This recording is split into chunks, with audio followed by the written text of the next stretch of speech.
जी सच्चे सतगुरु सिद्धां दे नाल जदों विचार कर रहे सी, ज्ञान गोष्ठी हो रही सी, वारी वारी दे नाल सारे सिद्धां ने सवाल कीते सन ते गुरु जी ने उन्हां सारे सवालों के जवाब दिते। जिहड़े सिद्ध ने उन्हां दा सवाल सी, किस कारण ग्रह तजो उदासी। धन गुरु नानक जीओ, तुसीं आखदे हो कि घर परिवार दे विच रह करके, बंदगी करके, सिमरन करके, सच्चा ते सुच्चा गुरमुखताई वाला जीवन जिउ के प्रभु परमात्मा की प्राप्ति होंदी है। ते फिर तुसीं ਇਹ ਉਦਾਸੀਆਂ वाला जिहड़ा लिबास है ये क्यों धारण किया है, किस कारण भेख निवासी, की कारण है इसका। इसका जवाब दिता सी गुरु नानक देव जी ने, गुरमुख खोजत भय उदासी। असी इस संसार के अंदरों किसी गुरमुख की खोज के लिए बाहर उदासी धारण की हुई है, बाहर उदासियां धारण करके आए हुए हैं, क्योंकि घरे बैठिया गुरमुख के दर्शन नहीं हो सकते।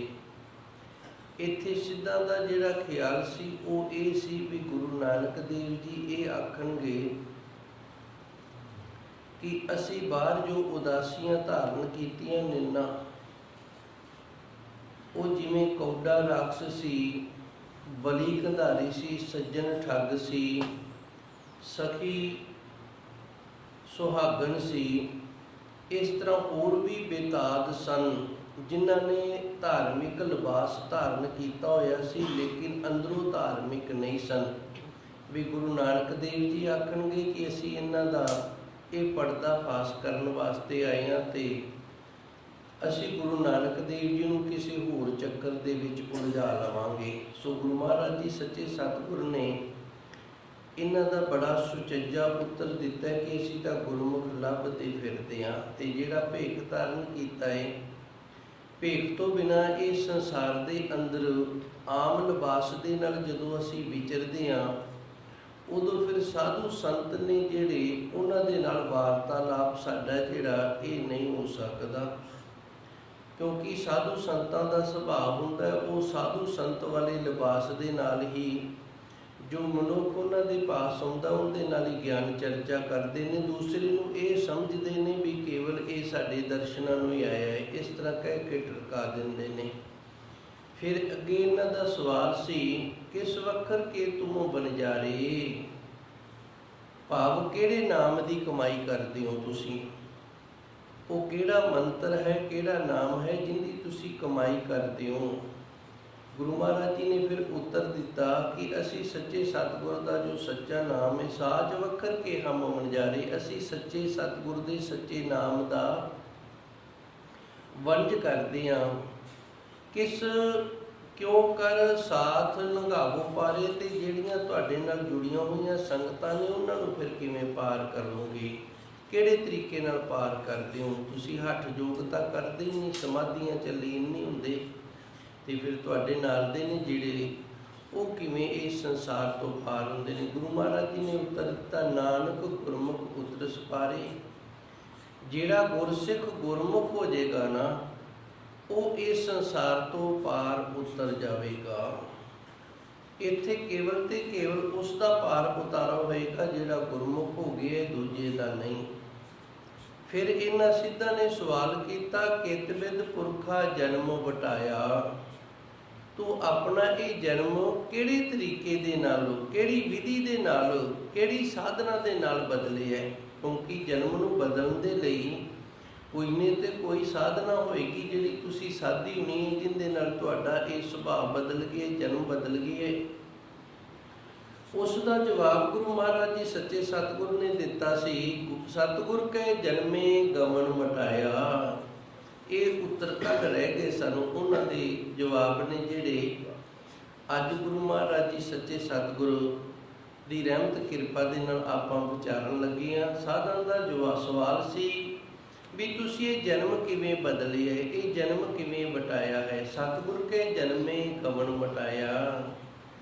सतगुर के जन्मे इहदा अर्थ थोड़ा जिहा इस तरह समझ लो जिवें माँ बच्चे नूं जन्म दिंदी है ते वो बच्चा जिहड़ा वो अपने शरीर नूं स्वस्थ ते सहबल रखण दे लई तुरन फिरन दे योग बना सके, संसार दे विच विचर सके, इस दे लई उस दी माँ फिर उस नूं खुराक दिंदी है। पहलू दुध दी खुराक दिंदी, उदों दंद नहीं हुंदे। जदों बच्चे दे दंद निकल आउंदे ने फिर वो दूजियां खाण वालियां चीज़ां ने जिहड़ियां उन्हां नूं खाण दे समर्थ हो जांदा है।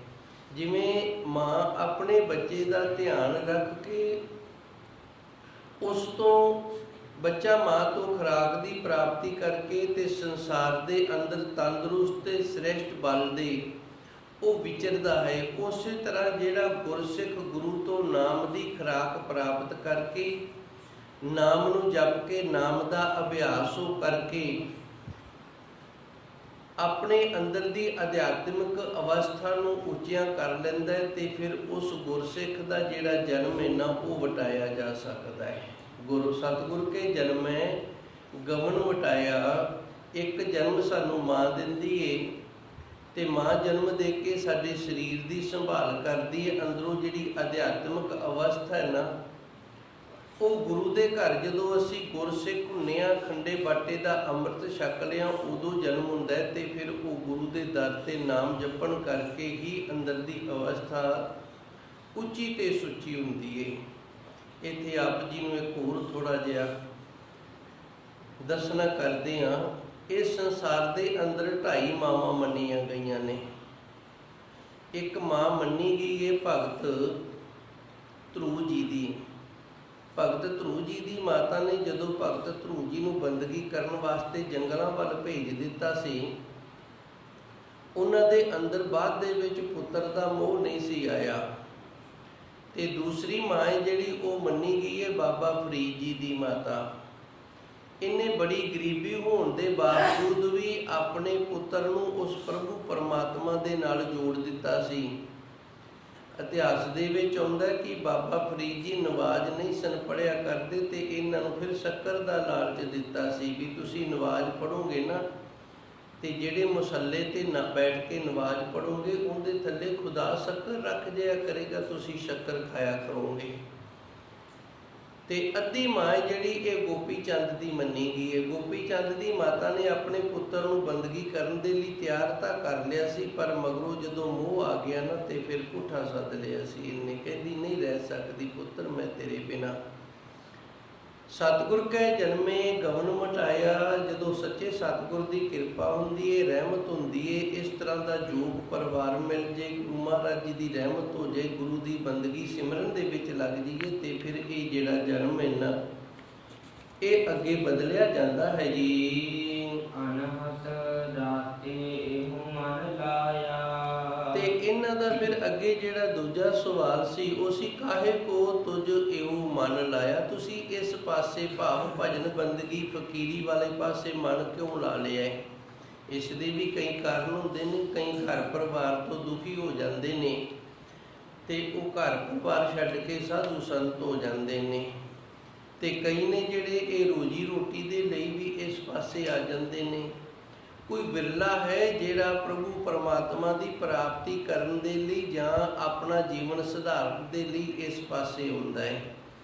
इसलिए साधा ने सवाल किया है भी सच्चे सतगुर जी तुसी दसो ये मन तुसी फकीरी वाले पासे क्यों लाया, किहड़ा दुख सी सानू। तुहानू गुरु नानक देव जी कहते सानू कोई दुख नहीं सी, साडे पिता जी पटवारी सी, चंगी खुली जायदाद सी, घर दे विच सारे परिवार दे सुख सन। ते आपां इतिहास पढ़दे हां गुरु नानक देव जी दे पिता ने बड़ा यतन कीता सी भी गुरु नानक देव जी चंगी पढ़ाई कर जान ते पटवारी बन जान जां कोई होर चंगा।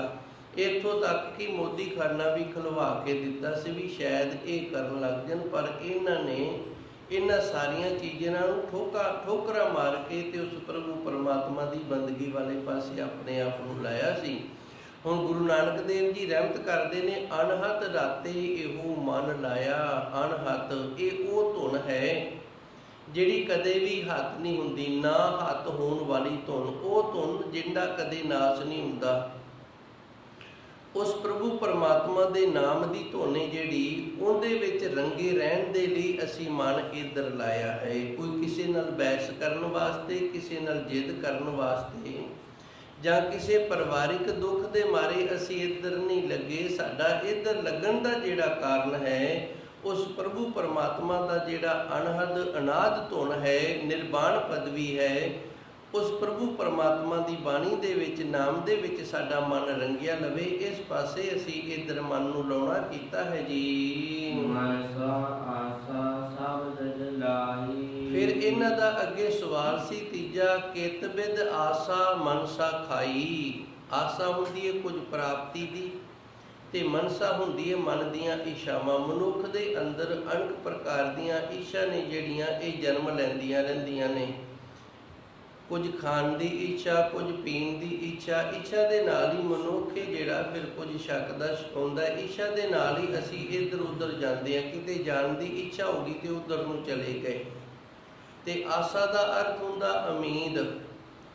ਅਸੀਂ ਜੋ ਵੀ ਕਾਰੋਬਾਰ ਕਰਦੇ ਹਾਂ ਨਾ, ਕਿਸੇ ਉਮੀਦ ਦੇ ਨਾਲ ਕਰਦੇ ਹਾਂ ਵੀ ਇਹਦੇ ਵਿੱਚੋਂ ਸਾਨੂੰ ਕੁਝ ਬਚੇਗਾ, ਕੁਝ ਆਮਦਨ ਹੋਏਗੀ। ਸੋ ਗੁਰੂ ਮਹਾਰਾਜ ਜੀ ਨੂੰ ਸਵਾਲ ਕਰਦੇ ਨੇ, ਇਹ ਤੀਜਾ ਸਵਾਲ ਹੈ, ਕਿਤਬਿਦ ਆਸਾ ਮਨਸਾ ਖਾਈ। ਤੁਸੀਂ ਆਸਾ ਤੇ ਮਨਸਾ ਨੂੰ ਕਿਹੜੇ ਤਰੀਕੇ ਦੇ ਨਾਲ ਖਾਣਾ ਕੀਤਾ ਹੈ? ਗੁਰੂ ਮਹਾਰਾਜ ਜੀ ਰਹਿਮਤ ਕਰਦੇ ਨੇ, ਮਨਸਾ ਆਸਾ ਸ਼ਬਦ ਜਲਾਈ।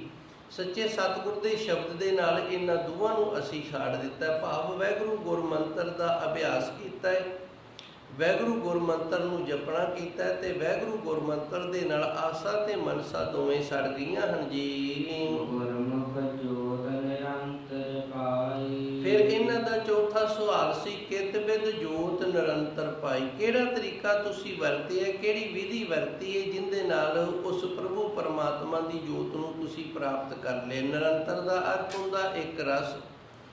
ਉਹ ਜੋਤ ਜਿਹੜੀ ਇੱਕ ਰਸ ਜਗਦੀ ਰਹਿੰਦੀ ਏ, ਉਸ ਦੀ ਪ੍ਰਾਪਤੀ ਤੁਸੀਂ ਕਿਵੇਂ ਕੀਤੀ ਹੈ? ਇਹਨੂੰ ਅਖੰਡ ਜੋਤ ਵੀ ਆਖਦੇ ਨੇ। ਇਹ ਉਹ ਪ੍ਰਭੂ ਪਰਮਾਤਮਾ ਦੀ ਨਿਰਵਾਣ ਜੋਤ ਹੈ, ਉਹ ਪ੍ਰਕਾਸ਼, ਉਹ ਜੋਤ ਹੈ ਜਿਹੜੀ ਨਿਰਮਲ ਹੈ ਤੇ ਹਰ ਇੱਕ ਮਨੁੱਖ ਦੇ ਅੰਦਰ ਜਾਗਦੀ ਹੈ। ਜਦੋਂ ਤੱਕ ਇਹ ਜੋਤ ਸਾਡੇ ਅੰਦਰ ਜਗਦੀ ਹੈ, ਉਦੋਂ ਤੱਕ ਸਾਡਾ ਸਰੀਰ ਕਿਰਿਆ ਕਰਦਾ। ਜਦੋਂ ਆਪਣੀ ਜੋਤ ਨੂੰ ਪ੍ਰਭੂ ਪਰਮਾਤਮਾ ਖਿੱਚ ਲੈਂਦਾ ਤੇ ਫਿਰ ਇਹ ਸਰੀਰ ਨਾ ਰਹਿ ਕੇ ਇੱਕ ਮਿੱਟੀ ਦਾ ਤੋਦਾ ਜਿਹਾ ਬਣ ਕੇ ਰਹਿ ਜਾਂਦਾ ਹੈ। ਫਿਰ ਭਾਵੇਂ ਇਹਨੂੰ ਨੱਪ ਦਿਓ, ਭਾਵੇਂ ਇਹਨੂੰ ਸਾੜ ਦਿਓ, ਭਾਵੇਂ ਸੱਟ ਦਿਓ, ਇਹਦੇ ਤੇ ਕੋਈ ਅਸਰ ਨਹੀਂ ਹੁੰਦਾ। ਸੋ ਗੁਰੂ ਮਹਾਰਾਜ ਜੀ ਕਿਰਪਾ ਕਰਦੇ ਨੇ, ਗੁਰਮੁਖ ਜੋਤ ਨਿਰੰਤਰ ਪਾਈ। ਗੁਰਮੁਖ ਬਣ ਕੇ ਨਾ ਉਸ ਪ੍ਰਭੂ ਪਰਮਾਤਮਾ ਦੀ ਜੋਤ ਨੂੰ ਅੰਦਰੋਂ ਪ੍ਰਗਟ ਕੀਤਾ ਜਾਂਦਾ। ਇਹ ਸਾਰੇ ਸਵਾਲਾਂ ਦੇ ਜੋ ਉੱਤਰ ਨੇ ਮੈਂ ਇੱਕ ਵਾਰੀ ਫੇਰ ਦੁਹਰਾ ਦਿਆਂ, ਕਿਉਂਕਿ ਸੱਚੇ ਸਤਿਗੁਰ ਦੀ ਇਹ ਪਾਵਨ ਬਾਣੀ ਹੈ ਜੋ ਸਾਨੂੰ ਸਿੱਖੀ ਸਿਧਾਂਤ ਦੇ ਨਾਲ ਜੋੜਦੀ ਏ। ਮੁੱਢਲਾ ਗਿਆਨ ਹੈ ਨਾ ਜਿਹੜਾ ਸਿੱਖੀ ਦਾ, ਉਹ ਸਿੱਧ ਗੋਸ਼ਟ ਦੀ ਬਾਣੀ ਦੇ ਅੰਦਰ ਹੈ। ਸਤਿਗੁਰ ਕੈ ਜਨਮੇ ਗਮਨ ਮਟਾਇਆ। ਜਦੋਂ ਅਸੀਂ ਸੱਚੇ ਸਤਿਗੁਰ ਦੇ ਘਰ ਜਨਮ ਲੈ ਲੈਂਦੇ ਹਾਂ ਨਾ, ਭਾਵ ਗੁਰਸਿੱਖੀ ਨੂੰ ਧਾਰਨ ਕਰਦੇ ਹਾਂ ਤੇ ਗੁਰੂ ਦੇ ਨਿਯਮ ਮਰਿਆਦਾ ਦੇ ਵਿੱਚ ਰਹਿੰਦੇ ਹਾਂ, ਫਿਰ ਇਹ ਜਨਮ ਹੈ ਜਿਹੜਾ ਸਾਡਾ ਮਟਾਇਆ ਜਾਂਦਾ ਹੈ। ਇਹ ਜਿਹੜਾ ਗਮਨ ਜੰਮਣ ਮਰਨ ਵਾਲਾ, ਇਹ ਬਦਲ ਜਾਂਦਾ ਹੈ।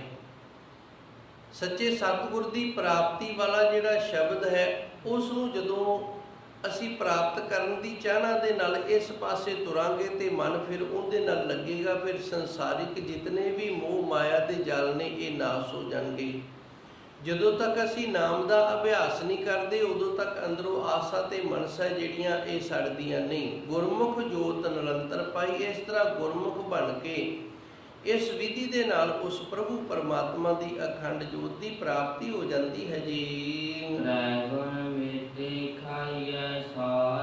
ਫਿਰ ਇਹਨਾਂ ਦਾ ਇਹ ਸਵਾਲ ਸੀ, ਬਿਨ ਦੰਦਾਂ ਕਿਉਂ ਖਾਈਏ ਸਾਰ। ਬਈ ਕੋਈ ਕਰੜੀ ਚੀਜ਼ ਹੋਵੇ, ਸਖਤ ਚੀਜ਼ ਹੋਵੇ ਤੇ ਦੰਦਾਂ ਤੋਂ ਬਿਨਾ ਉਹਨੂੰ ਕਿਵੇਂ ਖਾਧਾ ਜਾ ਸਕਦਾ ਹੈ? ਬਿਨਾਂ ਦੰਦਾਂ ਤੋਂ ਤਾਂ ਕਰੜੀ ਰੋਟੀ ਨਹੀਂ ਖਾਧੀ ਜਾ ਸਕਦੀ। ਇਹਦਾ ਭਾਵ ਇਹ ਸੀ ਵੀ ਇਹ ਅਵਸਥਾ ਬੜੀ ਉੱਚੀ ਤੇ ਸੁੱਚੀ ਹੈ ਜਿਸ ਦੀ ਤੁਸੀਂ ਪ੍ਰਾਪਤੀ ਕੀਤੀ ਹੈ, ਤੇ ਬਿਨਾਂ ਖੇਚਲਾ ਤੋਂ ਤੇ ਇਹ ਨਹੀਂ ਪ੍ਰਾਪਤ ਹੁੰਦੀ। ਕਿਹੜੀ ਖੇਚਲਾ ਕੀਤੀ ਹੈ? ਜਿਵੇਂ ਜੋਗੀ ਸਨ, ਇਹ ਹੱਠ ਯੋਗ ਜਦੋਂ ਕਰਦੇ ਸਨ ਤੇ ਸਰੀਰ ਨੂੰ ਬੜੀ ਤਕਲੀਫ ਹੁੰਦੀ ਸੀ। ਜਦੋਂ ਆਸਨ ਦੇ ਵਿੱਚ ਬੈਠੇ ਰਹਿਣਾ ਹੈ, ਹੱਡੀਆਂ ਨੇ ਜਿਹੜੀਆਂ ਉਹ ਕੜਕਣ ਲੱਗ ਜਾਂਦੀਆਂ ਨੇ। ਸਰੀਰ ਜਿਹੜਾ ਉਹਨੂੰ ਬੜੀ ਤਕਲੀਫ ਹੁੰਦੀ ਹੈ ਇੱਕ ਥਾਂ ਤੇ ਟਿਕਾ ਕੇ ਰੱਖਣ ਦੇ ਨਾਲ, ਬੈਠਣ ਦੇ ਨਾਲ। ਤੇ ਜੋਗੀਆਂ ਨੇ ਸਵਾਲ ਕਰ ਦਿੱਤਾ, ਸੱਚੇ ਸਤਿਗੁਰੂ ਜੀ ਬਿਨ ਦੰਤਾ ਕਿਉ ਖਾਈਏ ਸਾਰ। ਇਹ ਤਾਂ ਇਤਨਾ ਔਖਾ ਕੰਮ ਹੈ ਕਿ ਜਿਵੇਂ ਦੰਦ ਵੀ ਨਾ ਹੋਣ ਤੇ ਲੋਹਾ ਚੱਬਣਾ ਪਵੇ, ਫਿਰ ਕਿਤੇ ਜਾ ਕੇ ਇਹ ਪ੍ਰਾਪਤੀ ਹੁੰਦੀ ਹੈ। ਤੇ ਤੁਸੀਂ ਇਹਦੀ ਪ੍ਰਾਪਤੀ ਜਿਹੜੀ ਉਹ ਕਿਵੇਂ ਕਰ ਲਈਏ। ਤ੍ਰੈ ਗੁਣ ਮੇਟੇ ਖਾਈਏ ਸਰ। ਗੁਰੂ ਮਹਾਰਾਜ ਜੀ ਰਹਿਮਤ ਕਰਦੇ ਨੇ, ਔਖੇ ਹੋਣ ਦੀ ਲੋੜ ਹੀ ਨਹੀਂ। 3 ਗੁਣ ਨੇ, ਇੱਕ ਰਜੋ ਗੁਣ ਹੈ, ਇੱਕ ਤਮੋ ਗੁਣ ਹੈ ਤੇ ਇੱਕ ਸਤੋ ਗੁਣ ਹੈ। ਇਹਨਾਂ ਦੀ ਆਪਾਂ ਅੱਗੇ ਵੀ ਕਈ ਵਾਰੀ ਵਿਚਾਰ ਕੀਤੀ ਹੈ। ਰਜੋ ਗੁਣ ਜਿਹੜਾ ਇਹ ਹੁੰਦਾ ਰਾਜਨੀਤੀ ਵਰਤਦੇ ਰਹਿਣਾ, ਹਰ ਇੱਕ ਥਾਂ ਤੇ ਰਾਜਨੀਤੀ ਦੀ ਵਰਤੋਂ ਕਰਨੀ, ਇਹ ਇੱਕ ਬੜੀ ਬੁਰਾਈ ਹੈ। ਰਾਜਨੀਤੀ ਹੈ ਨਾ ਜਿਹੜੀ, ਇਹ ਝੂਠ ਦਾ ਨਾਮ ਹੈ। ਕਿਉਂਕਿ ਰਾਜੇ ਸਨ ਜਿਹੜੇ, ਉਹਨਾਂ ਦੀ ਨੀਤੀ ਇਹ ਹੁੰਦੀ ਸੀ ਦੂਜੇ ਨੂੰ ਦਬਾ ਕੇ ਰੱਖਣਾ। ਰਾਜਨੀਤੀ ਹੈ ਜਿਹੜੀ, ਇਹ ਰਾਜਿਆਂ ਦੀ ਨੀਤੀ, ਇਹਨੂੰ ਤਾਂ ਰਾਜਨੀਤੀ ਆਖਿਆ ਜਾਂਦਾ ਹੈ। ਦੂਜਿਆਂ ਨੂੰ ਦਬਾ ਕੇ ਰੱਖਣਾ ਹਰ ਤਰੀਕੇ ਦੇ ਨਾਲ, ਕਿਤੇ ਪੈਸੇ ਦੇ ਨਾਲ ਦਬਾ ਕੇ ਰੱਖਣਾ, ਕਿਤੇ ਕਾਰੋਬਾਰ ਦੇ ਵਿੱਚੋਂ ਨਿਕਲ ਨਹੀਂ ਨਾ ਦੇਣਾ, ਉਧਰ ਦਬਾ ਕੇ ਰੱਖਣਾ, ਹਰ ਤਰੀਕੇ ਦੇ ਨਾਲ ਦਬਾ ਕੇ ਰੱਖਣਾ। ਜਿਵੇਂ ਹੁਣ ਸਾਡੀ ਸਰਕਾਰ ਵੀ ਸਾਨੂੰ ਦਬਾ ਕੇ ਰੱਖਣ ਦੇ ਲਈ ਵੇਖੋ ਰਾਜਨੀਤੀਆਂ ਵਰਤਦੀ ਹੈ, ਕਾਨੂੰਨ ਬਣਾ ਕੇ। ਇਸ ਨੂੰ ਫਿਰ ਰਜੋ ਗੁਣ ਆਖਿਆ ਜਾਂਦਾ, ਰਾਜਿਆਂ ਵਾਲਾ ਗੁਣ ਰਾਜਨੀਤੀ। ਤੇ ਦੂਸਰਾ ਗੁਣ ਹੈ ਜਿਹੜਾ ਉਹ ਤਮੋ ਗੁਣ ਹੈ। ਜਿਹੜੇ ਮਨੁੱਖ ਦੇ ਵਿੱਚ ਤਮੋ ਗੁਣ ਹੋਵੇ ਨਾ, ਉਹ ਹੱਦ ਤੋਂ ਜ਼ਿਆਦਾ ਕਾਮੀ ਤੇ ਕ੍ਰੋਧੀ ਹੁੰਦਾ ਹੈ। ਹੱਦ ਤੋਂ ਜ਼ਿਆਦਾ ਉਹਨੂੰ ਗੁੱਸਾ ਚੜ੍ਹਦਾ ਹੈ। ਭਾਵ ਜਿਤਨੇ ਪ੍ਰਕਾਰ ਦੇ ਵਿਕਾਰ ਨੇ ਉਸ ਦੇ ਅੰਦਰ ਉਹ ਹੱਦ ਤੋਂ ਜ਼ਿਆਦਾ ਹੁੰਦੇ ਨੇ। ਤੀਜਾ ਗੁਣ ਹੈ ਸਤੋ ਗੁਣ। ਉਸ ਪ੍ਰਭੂ ਪਰਮਾਤਮਾ ਦੀ ਜਿਹੜੀ ਪ੍ਰਾਪਤੀ ਹੈ ਨਾ, ਉਹ ਕੱਟਰਵਾਦ ਦੇ ਨਾਲ ਨਹੀਂ ਹੁੰਦੀ। ਭੋਲੇ ਭਾਏ ਮਿਲੇ ਹਰ ਰਾਇਆ। ਗੁਰਬਾਣੀ ਦੇ ਅੰਦਰ ਫਰਮਾਨ ਹੁੰਦਾ, ਉਸ ਪ੍ਰਭੂ ਪਰਮਾਤਮਾ ਦੀ ਪ੍ਰਾਪਤੀ ਕੇਵਲ ਉਹਨਾਂ ਨੂੰ ਆਉਂਦੀ ਹੈ ਜਿਨ੍ਹਾਂ ਦੇ ਅੰਦਰ ਭੋਲੀ ਭਾਵਨਾ ਹੁੰਦੀ ਹੈ। ਤੇ ਜਿਹੜੀ ਭੋਲੀ ਭਾਵਨਾ ਇਹ ਕੱਟਰਵਾਦ ਸਾਨੂੰ ਪਾਸੇ ਕਰਦੀ ਹੈ। ਜਿਵੇਂ ਔਰੰਗਜ਼ੇਬ ਸੀ, ਇਹ 5 ਨਵਾਜੀ ਵੀ ਸੀ, 40 ਰੋਜ਼ੇ ਵੀ ਰੱਖਦਾ ਸੀ, ਪਰ ਹੈਗਾ ਕੱਟਰਵਾਦ ਸੀ ਇਹਦੇ ਵਿੱਚ। ਇਹਨੂੰ ਬਿਨਾਂ ਮੁਸਲਮਾਨ ਤੋਂ ਹੋਰ ਕੁਝ ਚੰਗਾ ਹੀ ਨਹੀਂ ਸੀ ਲੱਗਦਾ। ਹੋਰ ਜਿਤਨੇ ਵੀ ਧਰਮ ਸਨ ਸਾਰਿਆਂ ਦੇ ਨਾਲੇ ਈਰਖਾ ਦਵੇਸ਼, ਤੇ ਈਰਖਾ ਆ ਗਈ ਨਾ ਫਿਰ। ਸੋ ਇਹਨੂੰ ਕਹਿੰਦੇ ਨੇ ਸਤੋ ਗੁਣੀ। ਇਹ 3 ਗੁਣ ਖਾਈਏ ਸਾਰ। ਇਹ 3 ਗੁਣ ਨੇ ਨਾ ਜਿਹੜੇ, ਜੇ ਇਹਨਾਂ ਨੂੰ ਮਟੇ ਦਈਏ ਨਾ, ਤ੍ਰੈ ਗੁਣ ਮੇਟੇ ਖਾਈਏ ਸਾਰ।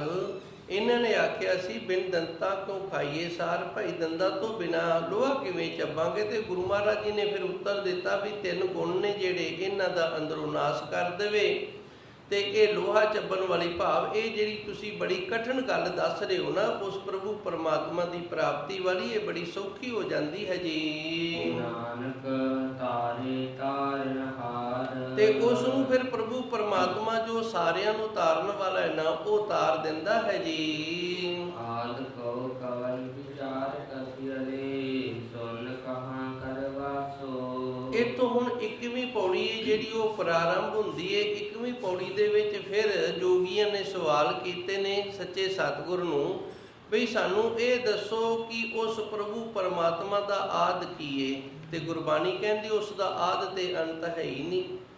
ਆਦਿ ਕੋ ਕਵਨ ਵਿਚਾਰ ਕਥਿਅਲੇ। ਤੁਸੀਂ ਉਸ ਦੇ ਆਦਿ ਦੀ ਵਿਚਾਰ ਸਾਨੂੰ ਦੱਸਣੀ ਕਰੋ। ਇਹਦਾ ਅਰਥ ਹੈ, ਥੋੜਾ ਜਿਹਾ ਬੋਲੀ 'ਚ ਫਰਕ ਹੈ। ਕਥਿਅਲੇ ਦਾ ਅਰਥ ਹੈ ਦੱਸਣਾ ਕਰੋ। ਆਦਿ ਕੋ ਕਵਨ ਵਿਚਾਰ ਕਥਿਅਲੇ, ਸੁਨ ਕਹਾਂ ਕਰ ਵਾਸੋ। ਸਾਨੂੰ ਇਹ ਦੱਸੋ ਵੀ ਉਹ ਪ੍ਰਭੂ ਪਰਮਾਤਮਾ ਜਿਹੜਾ ਹੈ ਉਹਦਾ ਆਦਿ ਕੀ ਹੈ, ਤੇ ਉਸ ਦਾ ਨਿਰਗੁਣ ਸਰੂਪ ਹੈ ਜਿਹੜਾ, ਉਹਦਾ ਵਾਸਾ ਕਿੱਥੇ ਹੈ। ਸੁਨ ਕਹਾਂ ਕਰ ਵਾਸੋ। ਸੁਨ ਦਾ ਅਰਥ ਹੈ ਸੁਨਿਆ ਜੀਰੋ, ਇਹ ਨਿਰਗੁਣ ਸਰੂਪ ਹੈ ਉਸ ਪ੍ਰਭੂ ਪਰਮਾਤਮਾ ਦਾ। ਇਸ ਦਾ ਵਾਸਾ ਕਿੱਥੇ ਹੈ, ਇਹ ਸਵਾਲ ਹੋ ਗਏ ਹਨ ਜੀ। ਨਾਨਕ ਮੁਦਰਾ ਕਵਨ ਕਥਿਅਲੇ, ਕਟ ਕਟ ਕਵਨ ਨਿਵਾਸੋ। ਗਿਆਨ ਕੀ ਮੁਦਰਾ। ਮੁਦਰਾ ਦਾ ਅਰਥ ਹੁੰਦਾ ਬਿਰਤੀ। ਜੇ ਉੱਤੇ ਟਿੱਪੀ ਲੱਗੀ ਹੋਵੇ ਨਾ, ਫਿਰ ਮੁੰਦਰਾ ਸ਼ਬਦ ਬਣਦਾ ਹੈ। ਮੁੰਦਰਾ ਉਹ ਹੁੰਦੀਆਂ ਨੇ ਜਿਹੜੀਆਂ ਕੰਨਾਂ ਵਿੱਚ ਪਾਈਆਂ ਜਾਂਦੀਆਂ ਨੇ। ਤੇ ਮੁਦਰਾ ਦਾ ਅਰਥ ਹੁੰਦਾ ਮਰਿਆਦਾ, ਮੁਦਰਾ ਦਾ ਅਰਥ ਹੁੰਦਾ ਧਾਰਨਾ, ਤੇ ਮੁਦਰਾ ਦਾ ਅਰਥ ਹੁੰਦਾ ਚਿੰਨ੍ਹ, ਮੁਦਰਾ ਦਾ ਅਰਥ ਹੁੰਦਾ ਬਿਰਤੀ। ਗਿਆਨ ਕੀ ਮੁਦਰਾ ਕਵਨ ਕਥਿਅਲੇ। ਪਹਿਲਾ ਸਵਾਲ ਸੀ ਉਸ ਪ੍ਰਭੂ ਪਰਮਾਤਮਾ ਦਾ ਆਦਿ ਕੀ ਹੈ, ਤੇ ਉਹ ਜਦੋਂ ਉਹਦਾ ਨਿਰਗੁਣ ਸਰੂਪ ਹੈ ਜਿਹੜਾ, ਉਹ ਕਿਸ ਪ੍ਰਕਾਰ ਦਾ ਹੈ। ਅੱਗੇ ਤੀਜਾ ਸਵਾਲ ਹੈ ਕਿ ਗਿਆਨ ਦੀ ਜਿਹੜੀ ਮੁਦਰਾ, ਜਿਹੜੀ ਗਿਆਨ ਦੀ ਮਰਿਆਦਾ ਹੈ ਨਾ, ਉਹ ਕੀ ਹੈ। ਗਿਆਨ ਵਾਲੀ ਬਿਰਤੀ ਹੈ ਜਿਹੜੀ, ਉਹ ਕਿਹੜੀ ਬਿਰਤੀ ਹੈ। ਕਵਨ ਕਥਿਅਲੇ, ਘਟ ਘਟ ਕਵਨ ਨਿਵਾਸੋ। ਤੇ ਸਾਰੇ ਸਰੀਰਾਂ ਦੇ ਵਿੱਚ ਕਿੰਦਾ ਵਾਸਾ ਹੈ। ਕੌਣ ਹੈ ਜੋ ਸਾਰੇ ਸਰੀਰਾਂ ਦੇ ਵਿੱਚ ਵਸਿਆ ਹੋਇਆ ਹੈ, ਤੇ ਗਿਆਨ ਵਾਲੀ ਜਿਹੜੀ ਅਵਸਥਾ ਹੈ, ਬਿਰਤੀ ਹੈ, ਉਹ ਦੱਸੋ ਕਿਹੜੀ ਹੈ ਜੀ? ਕਾਲ ਕਾ ਠੀਕਾ ਕਿਉ ਜਲਾਈਲੇ ਕਿਉ ਨਿਰਭਉ ਕਰ ਜਾਈਐ। ਠੀਗਾ ਦਾ ਅਰਥ ਹੁੰਦਾ ਹੈ ਡੰਡਾ। ਕਾਲ ਕਾ ਠੀਗਾ ਕਿਉਂ ਜਲਾਈਲੇ, ਕਾਲ ਦਾ ਅਰਥ ਹੈ ਸਮਾਂ। ਇਹ ਸਮੇਂ ਦੀ ਡਾਂਗ ਹੈ, ਇਹ ਸਮੇਂ ਦੀ ਡਾਂਗ ਹੈ ਤੇ ਇਹਦੀ ਆਵਾਜ਼ ਨਹੀਂ ਜੇ ਹੁੰਦੀ।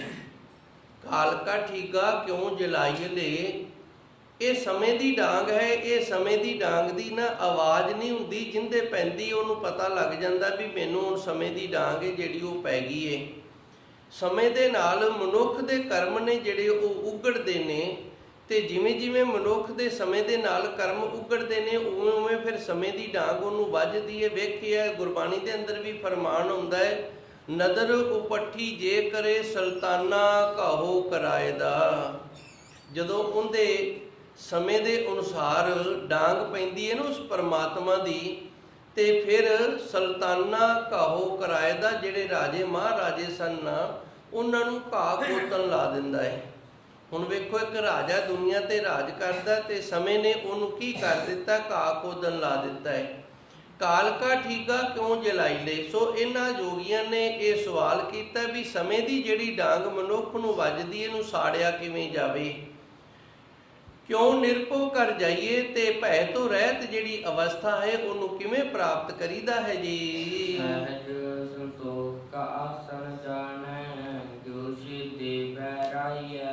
ਤੇ ਕਿਹੜੇ ਤਰੀਕੇ ਦੇ ਨਾਲ ਸਹਿਜ ਅਵਸਥਾ ਤੇ ਸੰਤੋਖ ਦੀ ਜਿਹੜੀ ਅਵਸਥਾ ਹੈ ਨਾ, ਆਸਨ ਦਾ ਅਰਥ ਹੁੰਦਾ ਬੈਠਣਾ। ਵੈਸੇ ਇੱਥੇ ਆਸਨ ਤੋਂ ਭਾਵੇਂ ਅੰਦਰ ਦੀ ਅਵਸਥਾ, ਸਹਿਜ ਸੰਤੋਖ ਵਾਲੀ ਜਿਹੜੀ ਅੰਦਰ ਦੀ ਅਵਸਥਾ ਜਾਣੇ, ਉਹਨੂੰ ਕਿਵੇਂ ਜਾਣਿਆ ਜਾ ਸਕਦਾ ਹੈ? ਕਿਉਂ ਛੇਤੇ ਬਹਿਰਾਈਏ, ਤੇ ਜਿਹੜੀਆਂ ਬੁਰਾਈਆਂ ਨੇ ਉਹਨਾਂ ਨੂੰ ਕਿਵੇਂ ਨਾਸ ਕੀਤਾ ਜਾ ਸਕਦਾ ਹੈ ਜੀ? ਗੁਰ ਕੈ ਸ਼ਬਦ ਹਉ ਨ ਬਿਖ ਮਾਰੈ ਤਾ ਨਿਜ ਕਰ ਹੋਵੈ ਵਾਸੋ। ਇਹ ਨਾ 21ਵੀਂ ਪੌੜੀ ਹੈ ਜਿਹੜੀ ਵਾਹਿਗੁਰੂ ਜੀ, ਇਹਦੇ ਵਿੱਚ ਜਿਹੜੇ ਸਵਾਲ ਕੀਤੇ ਗਏ ਨੇ, ਅਜੇ ਗੁਰੂ ਮਹਾਰਾਜ ਜੀ ਨੇ ਇਹਨਾਂ ਦੇ ਜਵਾਬ ਜਿਹੜੇ ਨੇ ਨਾ ਨਹੀਂ ਦਿੱਤੇ ਸਨ। ਤੇ ਇਤਨੇ ਨੂੰ ਨਾ ਇੱਕ ਜੋਗੀ ਹੋਰ ਬੋਲ ਪਿਆ, ਉਹਨੇ ਸਵਾਲ ਕਰਨੇ ਸ਼ੁਰੂ ਕਰ ਦਿੱਤੇ।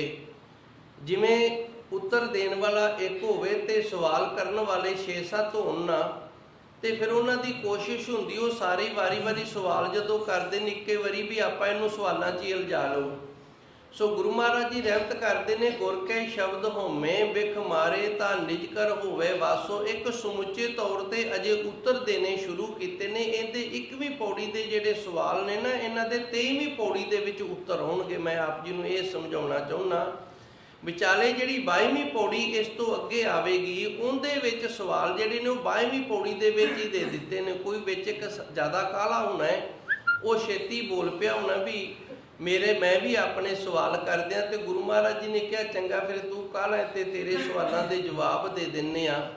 ਤੇ ਜਿਹੜੇ 21ਵੀਂ ਪੌੜੀ 'ਚ ਸਵਾਲ ਕੀਤੇ ਨੇ, ਉਹਨਾਂ ਦੇ ਜਵਾਬ 23ਵੀਂ ਪੌੜੀ 'ਚ ਦਿੱਤੇ ਨੇ। ਹੁਣ ਚੱਲ ਰਹੀ ਹੈ ਆਪਣੇ ਕੋਲੇ 21ਵੀਂ ਪੌੜੀ। 21ਵੀਂ ਪੌੜੀ ਦੇ ਵਿੱਚ ਜਿੰਨੇ ਵੀ ਸਵਾਲ ਕੀਤੇ ਸਨ, ਉਹਨਾਂ ਦਾ ਸਮੁੱਚੇ ਤੌਰ ਤੇ 2 ਤੁਕਾਂ ਦੇ ਵਿੱਚ ਗੁਰੂ ਮਹਾਰਾਜ ਜੀ ਨੇ ਕਿਰਪਾ ਕੀਤੀ ਹੈ। ਸਾਰਿਆਂ ਦੇ ਸਵਾਲ ਜਿਹੜੇ ਨੇ ਨਾ, ਉਹਨਾਂ ਦੇ ਜਵਾਬ ਦੇਣੇ ਸ਼ੁਰੂ ਕੀਤੇ ਨੇ। ਗੁਰ ਕੈ ਸ਼ਬਦ ਹੋਮੇ ਬਿਖ ਮਾਰੇ ਤਾਂ ਨਿਜ ਕਰ ਹੋਵੇ ਵਾਸੋ। ਗੁਰੂ ਜੀ ਨੇ ਅਜੇ ਸ਼ੁਰੂ ਹੀ ਕੀਤਾ ਵੀ ਆਪਣੇ ਗੁਰੂ ਦੀ ਰਹਿਮਤ ਕਿਰਪਾ ਦੇ ਨਾਲ, ਗੁਰੂ ਦੇ ਸ਼ਬਦ ਦੇ ਨਾਲ ਜੁੜ ਕੇ ਅੰਦਰੋਂ ਹੋਮੇ ਦੀ ਜਿਹੜੀ ਜ਼ਹਿਰ ਹੈ ਇਹਨੂੰ ਮਾਰਨਾ ਕਰੇ, ਤੇ ਫਿਰ ਨਿਜ ਕਰ ਹੋਵੇ ਵਾਸੋ, ਆਨੰਦ ਦੇ ਵਿੱਚ ਹੋ ਜਾਈਦਾ ਹੈ ਜੀ। ਰਾਤ ਰਚਿਆ ਤਿਸ ਸ਼ਬਦ ਪਛਾਨੈ ਨਾਨਕ ਤਾਕਾ ਦਾਸੋ। ਜਿਸ ਪ੍ਰਭੂ ਪਰਮਾਤਮਾ ਨੇ ਸਾਰੀ ਰਚਨਾ ਰਚੀ ਹੈ ਨਾ, ਗੁਰੂ ਦੇ ਸ਼ਬਦ ਦੇ ਨਾਲ ਉਹਦੀ ਪਛਾਣ ਕਰੇ, ਤੇ ਫਿਰ ਸੱਚੇ ਸਤਿਗੁਰ ਦੀ ਕਿਰਪਾ ਹੁੰਦੀ ਹੈ। ਨਾਨਕ ਤਾਕਾ ਦਾਸੋ, ਗੁਰੂ ਜੀ ਕਹਿੰਦੇ ਨੇ ਅਸੀਂ ਫਿਰ ਉਹਦੇ ਦਾਸ ਬਣ ਕੇ ਰਵਾਂਗੇ। ਗੁਰ ਕੈ ਸ਼ਬਦ ਹੋਮੇ ਬਿਖ ਮਾਰੇ ਤਾਂ ਨਿਜ ਕਰ ਹੋਵੇ ਵਾਸੋ। ਗੁਰੂ ਦੇ ਸ਼ਬਦ ਦੇ ਨਾਲ ਇਹ ਜ਼ਹਿਰ ਹੈ ਹਉਮੈ। ਹਉਮੈ ਦਾ ਅਰਥ ਹੈ ਹੰਕਾਰ, ਹਉਮੈ ਦਾ ਅਰਥ ਹੈ ਉਹ ਵੀ ਮੇਰਾ ਹੋ ਜਾਵੇ। ਹਉਮੈ ਇੱਕ ਅੰਦਰ ਹੰਗਤਾ ਹੈ, ਇਸ ਤਰ੍ਹਾਂ ਦੀ ਬਿਮਾਰੀ ਹੈ ਜਿਹੜੇ ਕਈ ਰੂਪ ਲੈ ਲੈਂਦੀ ਹੈ। ਹਉਮੈ ਇੱਕ ਬਿਮਾਰੀ ਹੈ, ਇੱਕ ਜ਼ਹਿਰ ਹੈ, ਤੇ ਉਹ ਕਈ ਰੂਪਾਂ ਦੇ ਵਿੱਚ ਨੁਕਸਾਨ ਕਰਦੀ ਹੈ। ਗੁਰੂ ਜੀ ਰਹਿਮਤ ਕਰਦੇ ਨੇ, ਇਸ ਜ਼ਹਿਰ ਨੂੰ ਅੰਦਰੋਂ ਖਤਮ ਕਰ ਲੈ ਤੇ ਨਿਜ ਕਰ ਹੋਵੇ ਵਾਸੋ। ਜਿਨ ਰਚ ਰਚਿਆ ਤਿਸ ਸ਼ਬਦ ਪਛਾਣੇ, ਗੁਰੂ ਦੇ ਸ਼ਬਦ ਦੇ ਨਾਲ ਉਹਦੀ ਪਛਾਣ ਕਰੇ। ਜਿਸ ਪ੍ਰਭੂ ਪਰਮਾਤਮਾ ਨੇ ਰਚਨਾ ਰਚੀਏ ਨਾਨਕ ਤਾਕਾ ਦਾਸੋ। ਗੁਰੂ ਨਾਨਕ ਦੇਵ ਜੀ ਰਹਿਮਤ ਕਰਦੇ ਨੇ, ਅਸੀਂ ਉਹਨਾਂ ਦੇ ਦਾਸ ਹਾਂ ਜੀ। ਕਹਾਂ ਤੇ ਆਵੇ ਕਹਾਂ ਇਹੋ ਜਾਵੇ, ਕਹਾਂ ਇਹੋ ਰਹਿ ਸਮਾਈ। ਦਾਸ ਇੱਕ ਵਾਰੀ ਫਿਰ ਬੇਨਤੀ ਕਰਦਾ ਹੈ ਕਿ ਜੋ ਗੁਰੂ ਮਹਾਰਾਜ ਜੀ ਨੂੰ 21ਵੀਂ ਪੌੜੀ ਦੇ ਵਿੱਚ ਸਵਾਲ ਕੀਤੇ ਸਨ, ਉਹਨਾਂ ਦੇ ਉੱਤਰ ਨਹੀਂ ਦਿੱਤੇ ਅਜੇ ਗੁਰੂ ਨਾਨਕ ਦੇਵ ਜੀ ਨੇ। ਤੇ ਇਹ ਇੱਕ ਹੋਰ ਜੋਗੀ ਹੈ, ਇਹ ਕਾਹਲਾ ਪੈ ਗਿਆ, ਇਹਨੇ ਦਬ ਇਹਨੇ ਵੀ ਉੱਤਰ ਸਵਾਲ ਕਰ ਦਿੱਤੇ ਨੇ। ਇਹ ਹੁਣ ਸਵਾਲ ਕਰਦਾ ਕਹਾਂ ਤੇ ਆਵੈ, ਕਹਾਂ ਇਹੋ ਜਾਵੈ, ਕਹਾਂ ਇਹੋ ਰਹਿ ਸਮਾਈ। ਅਸੀਂ ਆਏ ਕਿੱਥੋਂ ਆ ਤੇ ਮਰ ਕੇ ਜਾਣਾ ਕਿੱਥੇ ਹੈ, ਤੇ ਜਿੰਦੀ ਗਤੀ ਜਾਂ ਮੁਕਤੀ ਹੋ ਜਾਂਦੀ ਉਹ ਕਿੰਦੇ ਵਿੱਚ ਸਮਾਇਆ ਰਹਿੰਦਾ ਹੈ। ਤਿੰਨ ਸਵਾਲ ਨੇ ਇੱਕ ਤੁਕ ਦੇ ਵਿੱਚ। ਕਹਾਂ ਤੇ ਆਵੇ, ਕਹਾਂ ਇਹੋ ਜਾਵੇ, ਕਹਾਂ ਇਹੋ ਰਹਿ ਸਮਾਈ। ਮੈਂ ਵਾਰੀ ਵਾਰੀ ਤਾਂ ਦੱਸ ਰਿਹਾ ਕਿ ਜਿਹੜੇ 21ਵੀਂ ਪੌੜੀ ਦੇ ਸਵਾਲ ਨੇ ਨਾ, ਉਹ 23ਵੀਂ ਪੌੜੀ ਦੇ ਵਿੱਚ ਆਉਣਗੇ। 20 ਤੇ 3 23 23 ਅੰਗਰੇਜ਼ੀ ਚ ਆਖ ਦਿੰਦੇ ਨੇ। ਜਿਹੜੀ 22 22ਵੀਂ ਪੌੜੀ ਹੈ ਨਾ ਵਿਚਾਲੇ, ਉਹਦੇ ਵਿੱਚ ਇੱਕ ਜੋਗੀ ਕਾਹਲੀ ਦੇ ਨਾਲ ਬੋਲ ਗਿਆ। ਇਹਦੇ ਵਿੱਚ ਵੀ ਕੋਈ ਰਾਜਨੀਤੀ ਹੋ ਸਕਦੀ ਵੀ ਆਪਣੇ ਇਸ ਤਰ੍ਹਾਂ ਕਰੋ, ਗੁਰੂ ਨਾਨਕ ਦੇਵ ਜੀ ਨੂੰ ਸਵਾਲਾਂ ਦੇ ਵਿੱਚ ਹੀ ਉਲਝਾ ਲਓ, ਇਹਨਾਂ ਨੂੰ ਪਤਾ ਹੀ ਨਾ ਲੱਗੇ ਵੀ ਕੌਣ ਕਿਹੜਾ ਪੁੱਛ ਰਿਹਾ, ਵੀ ਕਿਵੇਂ ਨਾ ਕਿਵੇਂ ਇਹਨਾਂ ਨੂੰ ਉਲਝਾਣਾ ਕਰੀਏ। ਇਸ ਵਾਸਤੇ ਉਹਨੇ ਜੋਗੀ ਉਹਨਾਂ ਦੇ ਉੱਤਰ ਲੈ ਤੋਂ ਬਿਨਾਂ ਹੀ ਅੱਗੇ ਹੋਰ ਸਵਾਲ ਕਰ ਰਿਹਾ ਹੈ ਕਿ ਕਿੱਥੋਂ ਅਸੀਂ ਆਏ ਹਾਂ, ਜਦੋਂ ਅਸੀਂ ਜਨਮ ਲਿਆ ਤੇ ਉਸ ਤੋਂ ਪਹਿਲਾਂ ਕਿਹੜੀ ਜੂਨ ਦੇ ਵਿੱਚ ਸਾਂ, ਕਿਉਂਕਿ ਕੋਈ ਵੱਖਰੀ ਦੁਨੀਆ ਨਹੀਂ ਹੈਗੀ ਜਿੱਥੋਂ ਅਸੀਂ ਆਏ ਹਾਂ। ਇਸੇ ਦੁਨੀਆ ਤੋਂ ਆਏ ਹਾਂ ਤੇ ਕਿਸੇ ਨਾ ਕਿਸੇ ਜੂਨ ਦੇ ਵਿੱਚੋਂ ਆਏ ਹਾਂ। ਕਹਾਂ ਤੇ ਆਵੇ, ਕਹਾਂ ਇਹੋ ਜਾਵੇ, ਤੇ ਮਰ ਕੇ ਕਿੱਥੇ ਜਾਣਾ ਹੈ, ਉਹ ਵੀ ਕੋਈ ਵੱਖਰੀ ਦੁਨੀਆ ਨਹੀਂ ਜਿੱਥੇ ਅਸੀਂ ਜਾਣਾ ਹੈ, ਕਿਸੇ ਨਾ ਕਿਸੇ ਜੂਨ ਦੇ ਵਿੱਚ ਜਾਣਾ ਹੈ। ਕਹਾਂ ਇਹੋ ਰਹਿ ਸਮਾਈ, ਤੇ ਜਦੋਂ ਮੁਕਤ ਹੋ ਜਾਂਦਾ ਫਿਰ ਕਿੱਥੇ ਸਮਾਇਆ ਜਾਂਦਾ। ਤਿੰਨ ਸਵਾਲ ਨੇ ਤੇ ਤਿੰਨਾਂ ਦੇ ਜਵਾਬ ਗੁਰੂ ਮਹਾਰਾਜ ਜੀ ਕਿਰਪਾ ਕਰਨਗੇ, ਅੱਗੇ ਦੇਣਗੇ ਜੀ। ਇਸ ਸ਼ਬਦ ਕਉ ਜੋ ਅਰਥ ਆਵੈ, ਤਿਸ ਗੁਰ ਤਿਲ ਨਾ ਤਮਾਈ। ਹੁਣ ਜਿਹੜੇ ਜੋਗੀ ਨੇ ਤਿੰਨ ਸਵਾਲ ਕੀਤੇ ਨੇ ਨਾ, ਨਾਲ ਉਹਨੇ ਇਹ ਵੀ ਸ਼ਰਤ ਰੱਖ ਦਿੱਤੀ ਹੈ ਵੀ ਜਿਹੜਾ ਇਸ ਸ਼ਬਦ ਦੇ ਅਰਥ ਕਰ ਲਵੇਗਾ। ਅਰਥਾਵੇ ਦਾ ਅਰਥ ਹੁੰਦਾ ਜਿਹਨੂੰ ਅਰਥ ਆਉਂਦੇ ਨੇ। ਤਿੰਨ ਸਵਾਲ ਨੇ। ਪਹਿਲਾ ਸਵਾਲ ਹੈ ਅਸੀਂ ਕਿਹੜੀ ਜੂਨ ਚੋਂ ਆਏ ਆ। ਦੂਜਾ ਸਵਾਲ ਹੈ ਕਿਹੜੀ ਜੂਨ 'ਚ ਜਾਵਾਂਗੇ। ਤੀਜਾ ਸਵਾਲ ਹੈ ਜਿਹੜਾ ਮੁਕਤ ਹੋ ਜਾਂਦਾ ਉਹ ਕਿੱਥੇ ਸਮਾਉਂਦਾ ਹੈ। ਜਿਹੜਾ ਇਹ ਤਿੰਨ ਸਵਾਲਾਂ ਦੇ ਅਰਥ ਕਰ ਦੇਵੇਗਾ, ਜਵਾਬ ਦੇ ਦੇਵੇਗਾ, ਇਹ ਸ਼ਬਦ ਕੋ ਜੋ ਅਰਥ ਆਵੇ ਤਿਸ ਗੁਰ ਤਿਲ ਨਾ ਤਮਾਈ, ਉਹੀ ਮਨੁੱਖ ਇਹਨਾਂ ਤਿੰਨ ਸਵਾਲਾਂ ਦੇ ਅਰਥ ਕਰ ਸਕਦਾ, ਉੱਤਰ ਦੇ ਸਕਦਾ ਜਿੰਦਾ ਗੁਰੂ ਨਾਲ ਤਤ ਪ੍ਰੈ ਹੋਵੇ। ਭਾਵ ਜਿਸ ਦੇ ਗੁਰੂ ਦੀ ਅਵਸਥਾ ਬੜੀ ਉੱਚੀ ਤੇ ਸੁੱਚੀ ਹੋਵੇ। ਤਿਲ ਨਾ ਤਮਾਈ ਦਾ ਅਰਥ ਬਣਦਾ ਜਿੰਦੇ ਗੁਰੂ ਦੇ ਮਨ ਦੇ ਵਿੱਚ ਲੋਭ ਲਾਲਚ ਨਾ ਹੋਵੇ। ਤਮਾਈ ਦਾ ਅਰਥ ਹੈ ਤਮਾ, ਤੇ ਤਮਾ ਦਾ ਅਰਥ ਹੁੰਦਾ ਹੈ ਤ੍ਰਿਸ਼ਨਾ ਵਾਲੀ ਬਿਰਤੀ। ਕਈਆਂ ਮਨੁੱਖਾਂ ਦੀ ਤਮਾ ਨਹੀਂ ਭਰਦੀ, ਹੈ ਸਾਰਾ ਕੁਝ ਪਰ ਅੰਦਰ ਜਿਹੜਾ ਹੈ ਨਾ ਉਹ ਤਮਾ ਨਹੀਂ ਭਰਦੀ, ਬਿਰਤੀ ਨਹੀਂ ਭਰਦੀ। ਤਿਸ ਗੁਰ ਤਿਲ ਨਾ ਤਮਾਈ, ਇਹ ਸਾਰੇ ਸਵਾਲਾਂ ਦੇ ਉੱਤਰ ਉਹ ਸਿੱਖ ਦੇ ਸਕਦਾ ਹੈ ਜਿਸ ਦਾ ਗੁਰੂ ਹੈ ਜਿਹੜਾ ਉਹ ਤਮਾ ਤੋਂ ਰਹਿਤ ਹੈ, ਜਿਸ ਦੇ ਗੁਰੂ ਦੇ ਵਿੱਚ ਕਿਸੇ ਪ੍ਰਕਾਰ ਦੀ ਤਮਾ ਨਹੀਂ ਹੈ ਜੀ। ਜੋ ਤਤ ਅਵਗਤ ਪਾਵੈ, ਗੁਰਮੁਖ ਲੱਗੈ ਪਿਆਰੋ। ਅੱਗੇ ਹੋਰ ਸਵਾਲ ਕਰ ਦਿੱਤਾ ਹੈ ਵੀ ਕਿਉਂ ਉਸ ਪ੍ਰਭੂ ਪਰਮਾਤਮਾ ਦੀ ਪ੍ਰਾਪਤੀ ਕਰੇ, ਕਿਉਂ ਤੱਤੇ ਅਵਗਤੇ ਪਾਵੇ। ਕਿਹੜਾ ਤਰੀਕਾ ਹੈ ਜਿਹੜੇ ਤਰੀਕੇ ਦੇ ਨਾਲ ਪ੍ਰਭੂ ਪਰਮਾਤਮਾ ਦੀ ਜਿਹੜੀ ਪ੍ਰਾਪਤੀ ਹੈ ਨਾ ਉਹ ਹੋ ਸਕਦੀ ਹੈ, ਤੇ ਉਸ ਪ੍ਰਭੂ ਪਰਮਾਤਮਾ ਦੀ ਪ੍ਰਾਪਤੀ ਜਿਹੜੀ ਉਹ ਕੀਤੀ ਜਾ ਸਕਦੀ ਹੈ। ਗੁਰਮੁਖ ਲੱਗੇ ਪਿਆਰੋ, ਤੇ ਗੁਰਮੁਖ ਬਣ ਕੇ ਉਸ ਪ੍ਰਭੂ ਪਰਮਾਤਮਾ ਦੇ ਨਾਲ ਪਿਆਰ ਹੋ ਜਾਇਆ ਕਰਦਾ ਹੈ। ਮੈਂ ਇੱਕ ਵਾਰੀ ਫਿਰ ਦੱਸਾਂ, ਕਿਉਂ ਤੱਤੈ ਅਵਗਤੈ ਪਾਵੈ, ਕਿਉਂ ਤੱਤੈ ਅਵਗਤੈ ਪਾਵੇ। ਇਸ ਦਾ ਅਰਥ ਹੈ ਤਤ ਸਰੂਪ ਪਰਮਾਤਮਾ, ਤੇ ਅਵਗਤੇ ਦਾ ਅਰਥ ਹੁੰਦਾ ਹੈ ਇਹ ਨਿਰਵਚਨੀ ਹੈ। ਇਹ ਉਹ ਸ਼ਬਦ ਹੈ ਜਿੰਦਾ ਕੋਈ ਵਚਨ ਨਹੀਂ, ਕੋਈ ਉਚਾਰਨ ਨਹੀਂ ਕੀਤਾ ਜਾਂਦਾ। ਜਿਹੜੀ ਸਰਗੁਣ ਤੇ ਨਿਰਗੁਣ ਦੇ ਵਿਚਾਲੇ ਦੀ ਬਿਰਤੀ ਹੈ ਨਾ ਉਹਨੂੰ ਅਵਗਤ ਆਖਦੇ ਨੇ। ਇਹ ਸੰਸਕ੍ਰਿਤੀ ਭਾਸ਼ਾ ਤੋਂ ਆਇਆ ਹੈ। ਸੰਸਕ੍ਰਿਤੀ ਦੇ ਵਿੱਚ ਇਹਨੂੰ ਬੋਲਦੇ ਨੇ ਅਵਗਤ। ਆੜਾ ਵਾਵਾ ਅੱਗੇ ਫਿਰ ਜਈਆ ਅੱਧਾ ਕੱਕਾ ਤੇ ਤੱਤਾ ਅਵਗਤ। ਇਹਦਾ ਅਰਥ ਹੈ ਉਹ ਅਵਸਥਾ ਜਿਹੜੀ ਦੋ ਹਿੱਸਿਆਂ ਦੇ ਵਿਚਾਲੇ ਹੋਵੇ। ਜਿਵੇਂ ਗੁਰਬਾਣੀ ਤੇ ਗੁਰਬਾਣੀ ਪੜ੍ਹਨ ਵਾਲਾ ਜਿਹੜਾ ਗੁਰਸਿੱਖ ਹੈ ਨਾ, ਇਹਨਾਂ ਦੇ ਵਿਚਾਲੇ ਦੀ ਜੋ ਅਵਸਥਾ ਹੈ ਨਾ ਉਹਨੂੰ ਅਵਗਤ ਆਖਦੇ ਨੇ। ਥੋੜਾ ਮੈਂ ਸਮਝਾਉਣ ਦਾ ਯਤਨ ਕਰਾਂਗਾ, ਸ਼ਾਇਦ ਗੱਲ ਦੀ ਸਮਝ ਆ ਜਾਵੇ। ਇੱਕ ਗੁਰਸਿੱਖ ਉਹ ਬਾਣੀ ਪੜ੍ਹਦਾ ਹੈ, ਬਾਣੀ ਤੇ ਗੁਰਸਿੱਖ ਜੋ ਬਾਣੀ ਪੜ੍ਹ ਰਹੇ ਇਹਨਾਂ ਦੇ ਵਿਚਾਰੇ ਦੀ ਇੱਕ ਹਾਲਤ ਹੈ, ਉਹ ਤੀਜੇ ਬੰਦੇ ਨੂੰ ਨਹੀਂ ਦਿਸਦੀ। ਦੋ ਚੀਜ਼ਾਂ ਦੇ ਦਰਸ਼ਨ ਹੋਣਗੇ, ਇੱਕ ਤਾਂ ਧੰਨ ਗੁਰੂ ਮਹਾਰਾਜ ਜੀ ਦੇ ਦਰਸ਼ਨ ਹੋ ਰਹੇ ਨੇ ਵੀ ਗੁਰਸਿੱਖ ਹੈ ਗੁਰੂ ਮਹਾਰਾਜ ਜੀ ਦੀ ਬਾਣੀ ਪੜ੍ਹ ਰਿਹਾ, ਤੇ ਦੂਜੇ ਉਹ ਗੁਰਸਿੱਖ ਦੇ ਵੀ ਦਰਸ਼ਨ ਹੋ ਰਹੇ ਨੇ ਜਿਹੜਾ ਬਾਣੀ ਪੜ੍ਹ ਰਿਹਾ ਹੈ। ਹੁਣ ਇਹਨਾਂ ਦੇ ਵਿਚਾਲੇ ਇੱਕ ਗੁਪਤ ਚੀਜ਼ ਹੈ। ਉਹ ਗੁਪਤ ਚੀਜ਼ ਹੈ ਜਿਹੜੀ ਉਹ ਇਸ ਤਰ੍ਹਾਂ ਵੀ ਇਹ ਜਿਹੜਾ ਬਾਣੀ ਪੜ੍ਹ ਰਿਹਾ ਹੈ ਇਹ ਬਾਣੀ ਨੂੰ ਪਿਆਰ ਕਰਕੇ ਪੜ੍ਹ ਰਿਹਾ ਜਾਂ ਇਹਦੀ ਮਜਬੂਰੀ ਕਰਕੇ ਇੱਥੇ 2 ਘੰਟੇ ਦੀ ਰੌਲ ਲਾਉਣ ਦਾ ਮਾਰਾ ਬੈਠਾ ਹੈ। ਇਹਨੂੰ ਅਵਗਤ ਆਖਦੇ ਨੇ। ਇਹ ਵਿਚਾਲੇ ਦੀ ਅਵਸਥਾ ਹੈ, ਇਹਨੂੰ ਨਿਰਵਚਨੀ ਆਖ ਦਿੰਦੇ ਨੇ। ਜਿਵੇਂ ਦਿਨ ਹੋਵੇ ਤੇ ਦਿਨ ਆਖ ਦਿੰਦੇ ਆ, ਰਾਤ ਹੋਵੇ ਤੇ ਰਾਤ ਆਖ ਦਿੰਦੇ ਆ। ਦਿਨ ਵੀ ਨਾ ਹੋਵੇ ਤੇ ਰਾਤ ਵੀ ਨਾ ਹੋਵੇ ਤੇ ਫਿਰ ਉਹਨੂੰ ਆਖਦੇ ਨੇ ਨਿਰਵਚਨੀ, ਇੱਥੇ ਕੋਈ ਸ਼ਬਦ ਨਹੀਂ ਹੈਗਾ। ਸੋ ਗੁਰੂ ਮਹਾਰਾਜ ਜੀ ਰਹਿਮਤ ਕਰਦੇ ਨੇ ਕਿ ਉਹ ਤੱਤੇ ਅਵਗਤ ਹੈ ਭਾਵੇਂ ਤਤ ਸਰੂਪ ਪਰਮਾਤਮਾ ਦੀ ਪ੍ਰਾਪਤੀ ਜਿਹੜੀ ਕਿਵੇਂ ਹੁੰਦੀ ਹੈ। ਗੁਰਮੁਖ ਲੱਗੇ ਪਿਆਰੋ, ਤੇ ਗੁਰਮੁਖ ਬਣ ਕੇ ਉਸ ਪ੍ਰਭੂ ਪਰਮਾਤਮਾ ਦੇ ਨਾਲ ਜਿਹੜਾ ਪਿਆਰ ਹੈ ਨਾ ਉਹ ਕਿਵੇਂ ਲੱਗਦਾ ਹੈ ਜੀ। ਆਪੇ ਸੁਰਤਾ ਆਪੇ ਕਰਤਾ ਕਹੋ ਨਾਨਕ ਵਿਚਾਰੋ। ਆਪੇ ਸੁਰਤਾ, ਉਹ ਪ੍ਰਭੂ ਪਰਮਾਤਮਾ ਸੱਚੇ ਸਤਿਗੁਰ ਆਪ ਹੀ ਸੋਝੀ ਦੇਣ ਵਾਲੇ ਨੇ ਤੇ ਆਪ ਹੀ ਕਰਤਾ ਨੇ, ਕਰਵਾਉਣ ਵਾਲੇ ਨੇ। ਕਹੋ ਨਾਨਕ ਵਿਚਾਰੋ, ਧੰਨ ਗੁਰੂ ਮਹਾਰਾਜ ਜੀ ਰਹਿਮਤ ਕਰਦੇ ਨੇ ਕਿ ਉਹ ਸੱਚੇ ਸਤਿਗੁਰ ਦੀਆਂ ਇਹ ਜੋ ਵਿਚਾਰਾਂ ਨੇ ਭਾਈ ਦੱਸਣੀਆਂ ਕਰੋ ਜੀ। ਹੁਕਮੇ ਆਵੇ ਹੁਕਮੇ ਜਾਵੇ ਹੁਕਮੇ ਰਹਿ ਸਮਾਈ। ਹੁਣ ਇਹਨਾਂ ਦੇ ਜਿਹੜੇ ਸਵਾਲ ਸਨ ਵੀ ਕਿੱਥੋਂ ਆਇਆ ਹੈ ਤੇ ਕਿੱਥੇ ਜਾਂਦਾ ਤੇ ਕਿੱਥੇ ਰਹਿੰਦਾ, ਇਹ ਸਵਾਲ ਸਨ ਕਹਾਂ ਤੇ ਆਵੇ ਕਹਾਂ ਇਹੋ ਜਾਵੇ। ਇਹ ਕਿੱਥੋਂ ਆਇਆ ਹੈ ਤੇ ਕਿੱਥੇ ਜਾਂਦਾ, ਕਹਾਂ ਰਹਿ ਸਮਾਈ। ਇਹ ਜਿਹੜੇ ਸਵਾਲ ਨੇ ਇਹਨਾਂ ਦੇ ਜਵਾਬ ਗੁਰੂ ਮਹਾਰਾਜ ਜੀ ਕਿਰਪਾ ਕਰਦੇ ਨੇ, ਦਿੰਦੇ ਨੇ। ਹੁਕਮੇ ਆਵੇ ਹੁਕਮੇ ਜਾਵੇ। ਉਸ ਪ੍ਰਭੂ ਪਰਮਾਤਮਾ ਦਾ ਜਦੋਂ ਹੁਕਮ ਹੋ ਗਿਆ ਤੇ ਅਸੀਂ ਹੋਰ ਜੂਨਾਂ ਦੇ ਵਿੱਚੋਂ ਮਨੁੱਖਾ ਜੂਨ ਦੇ ਵਿੱਚ ਆ ਗਏ, ਤੇ ਜਦੋਂ ਉਹਦਾ ਹੁਕਮ ਹੋਏਗਾ ਇਸ ਜੂਨ ਨੂੰ ਛੱਡ ਕੇ ਤੇ ਫਿਰ ਹੋਰ ਜੂਨਾਂ ਦੇ ਵਿੱਚ ਅਸੀਂ ਚਲੇ ਜਾਵਾਂਗੇ। ਹੁਕਮੇ ਰਹੇ ਸਮਾਈ, ਜੇ ਉਹਦਾ ਹੁਕਮ ਹੋ ਗਿਆ ਨਾ ਤੇ ਫਿਰ ਅਸੀਂ ਉਹਦੇ ਵਿੱਚ ਅਭੇਦ ਹੋ ਜਾਵਾਂਗੇ, ਜਿਹਨੂੰ ਆਪਾਂ ਮੁਕਤ ਆਖਦੇ ਹਾਂ। ਮੈਂ ਇੱਕ ਵਾਰੀ ਫਿਰ ਦੱਸ ਦਿਆਂ ਥੋੜਾ ਜਿਹਾ। ਜਿਹੜਾ ਆਪਾਂ ਆਖ ਦਿੰਦੇ ਆ ਨਰਕ ਜਾਂ ਸਵਰਗ, ਇਹ ਕੋਈ ਵੱਖਰੀ ਦੁਨੀਆ ਨਹੀਂ ਹੈਗੀ।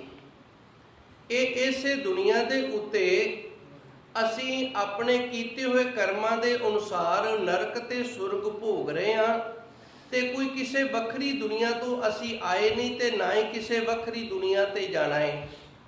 ਆਏ ਹਾਂ ਇਸ ਦੁਨੀਆ ਤੇ, ਹੋਰ ਜੂਨਾਂ ਨੇ ਉਹਨਾਂ ਵਿੱਚੋਂ ਆਏ ਹਾਂ, ਤੇ ਇਸੇ ਤਰ੍ਹਾਂ ਜਿਸ ਤਰ੍ਹਾਂ ਦੇ ਅਸੀਂ ਕਰਮ ਕੀਤੇ ਨੇ ਉਸ ਤਰ੍ਹਾਂ ਅਸੀਂ ਹੋਰ ਦੁਨੀਆ ਦੇ ਵਿੱਚ ਚਲੇ ਜਾਣਾ ਹੈ। ਇਹਦਾ ਹਵਾਲਾ ਗੁਰਬਾਣੀ ਸਾਨੂੰ ਦਿੰਦੀ ਹੈ। ਇਹ ਗੱਲਾਂ ਅਸੀਂ ਗੁਰਬਾਣੀ ਤੋਂ ਸਿੱਖੀਆਂ ਨੇ। ਗੁਰੂ ਮਹਾਰਾਜ ਜੀ ਗੁਰੂ ਅਰਜਨ ਦੇਵ ਜੀ ਦਾ ਸ਼ਬਦ ਹੈ, ਕਈ ਜਨਮ ਪੈ ਕੀਟ ਪਤੰਗਾ। ਹੁਣ ਕਈ ਜਨਮ ਸਨ ਅਸੀਂ ਕੀੜੇ ਬਣੇ ਆ, ਪਤੰਗੇ ਬਣੇ ਆ, ਸੱਪ ਬਣੇ ਆ, ਤੇ ਫਿਰ ਕਿਤੇ ਜਾ ਕੇ ਮਨੁੱਖਾ ਜੂਨ ਮਿਲੀ ਹੈ। ਮਨੁੱਖਾ ਜੂਨ ਮਿਲੀ ਹੈ ਤੇ ਹੁਣ ਇਹਦੇ ਵਿੱਚ ਫਿਰ ਭਾਈ ਸਾਡੇ ਤੋਂ ਕਰਮ ਨੇ ਜਿਹੜੇ ਉਸ ਤਰ੍ਹਾਂ ਦੀ ਹੋ ਗਏ ਨੇ, ਤੇ ਉਹਨਾਂ ਜੂਨਾਂ ਦੇ ਵਿੱਚ ਫਿਰ ਜਾ ਕੇ ਅਸੀਂ ਕਰਮ ਨੇ ਜਿਹੜੇ ਉਹ ਭੋਗਣੇ ਨੇ। ਦੂਜੀ ਗੱਲ ਰਹੀ ਨਰਕ ਤੇ ਸੁਰਗ ਦੀ। ਅਸੀਂ ਵੇਖਦੇ ਹਾਂ ਕਈ ਮਨੁੱਖ ਨੇ ਉਹ ਜਨਮ ਤੋਂ ਲੈ ਕੇ ਮਰਨ ਤੱਕ ਬੜੀ ਠਾਠ ਦੇ ਵਿੱਚ, ਬੜੀ ਮੌਜ ਦੇ ਵਿੱਚ ਰਹਿੰਦੇ ਨੇ। ਸਰੀਰ ਵੀ ਉਹਨਾਂ ਦਾ ਤੰਦਰੁਸਤ ਹੁੰਦਾ, ਕੋਈ ਬਿਮਾਰੀ ਨਹੀਂ ਹੁੰਦੀ, ਤੇ ਘਰ ਪਰਿਵਾਰ ਦੇ ਵਿੱਚ ਵੀ ਹਰ ਪ੍ਰਕਾਰ ਦਾ ਸੁੱਖ ਹੁੰਦਾ, ਪਰਿਵਾਰਿਕ ਸੁੱਖ ਵੀ ਉਹਨਾਂ ਨੂੰ ਹੁੰਦਾ ਹੈ। ਜਿਹੜੇ ਜੀਵਨ ਦੇ ਵਿੱਚ ਲੋੜਾਂ ਨੇ ਉਹ ਵੀ ਸਾਰੀਆਂ ਸੁੱਖ ਵਾਲੀਆਂ ਹੁੰਦੀਆਂ ਨੇ, ਤੇ ਹੁਣ ਸਵਰਗ ਭੋਗ ਰਹੇ ਹਨ। ਇਸੇ ਤਰ੍ਹਾਂ ਇੱਕ ਮਨੁੱਖ ਹੈ, ਉਹਨੂੰ ਪਰਿਵਾਰਿਕ ਸੁੱਖ ਵੀ ਨਹੀਂ, ਤੇ ਸੰਸਾਰ ਦੇ ਵਿੱਚ ਵਿਚਰਦਿਆਂ ਜੋ ਸਾਡੀਆਂ ਸਰੀਰਿਕ ਲੋੜਾਂ ਨੇ ਉਹਨਾਂ ਦਾ ਵੀ ਸੁੱਖ ਨਹੀਂ ਹੈਗਾ, ਤੇ ਸਰੀਰ ਜਿਹੜਾ ਇਹਨੂੰ ਵੀ ਸੁੱਖ ਨਹੀਂ, ਤੇ ਇਹ ਹੁਣ ਕੀ ਭੋਗ ਰਿਹਾ, ਇਹ ਨਰਕ ਭੋਗ ਰਿਹਾ। ਸੋ ਇਸ ਦੁਨੀਆ ਦੇ ਅੰਦਰ ਹੀ ਸਵਰਗ ਹੈ ਤੇ ਇਸ ਦੁਨੀਆ ਦੇ ਅੰਦਰ ਹੀ ਨਰਕ ਹੈ। ਜਿਸ ਤਰ੍ਹਾਂ ਦੇ ਅਸੀਂ ਕਰਮ ਕੀਤੇ ਨੇ ਉਸ ਤਰ੍ਹਾਂ ਦੇ ਕਰਮ ਭੋਗਦੇ ਹਾਂ। ਹੁਕਮੇ ਆਵੇ, ਜਦੋਂ ਉਹਦਾ ਹੁਕਮ ਹੋ ਜਾਂਦਾ ਫਿਰ ਕੀੜੇ ਪਤੰਗਿਆਂ ਦੀ ਜੂਨ ਤੋਂ ਮਨੁੱਖਾ ਜਨੂਨ ਦੇ ਵਿੱਚ ਆ ਜੀਦਾ। ਹੁਕਮੇ ਜਾਵੇ, ਹੁਕਮ ਦੇ ਨਾਲ ਹੀ ਫਿਰ ਹੋਰ ਜੂਨਾਂ 'ਚ ਚਲੀ ਜਾਈਦਾ। ਹੁਕਮੇ ਰਹੇ ਸਮਾਈ, ਜੇ ਅਸੀਂ ਉਹਦੇ ਹੁਕਮ ਦੇ ਵਿੱਚ ਰਹੀਏ ਤੇ ਫਿਰ ਉਸ ਪ੍ਰਭੂ ਪਰਮਾਤਮਾ ਦੇ ਵਿੱਚ ਅਭੇਦ ਹੋ ਜਾਈਦਾ ਹੈ। ਇਹ ਸਵਾਲ ਸਨ ਜਿਹੜੇ ਇਹ ਨਾਥਾਂ ਨੇ ਕੀਤੇ ਸਨ ਵੀ ਪਰਮਾਤਮਾ ਸੱਚੇ ਸਤਿਗੁਰੇ ਜਿਹੜਾ ਕਹਾਂ ਤੇ ਆਵੇ, ਕਿੱਥੋਂ ਸਾਨੂੰ ਲੈ ਕੇ ਆਇਆ, ਕਾਹੇ ਉਹ ਜਾਵੇ ਤੇ ਮਰ ਕੇ ਕਿੱਥੇ ਜਾਣਾ ਹੈ, ਕਾਹੇ ਉਹ ਰਹੇ ਸਮਾਈ।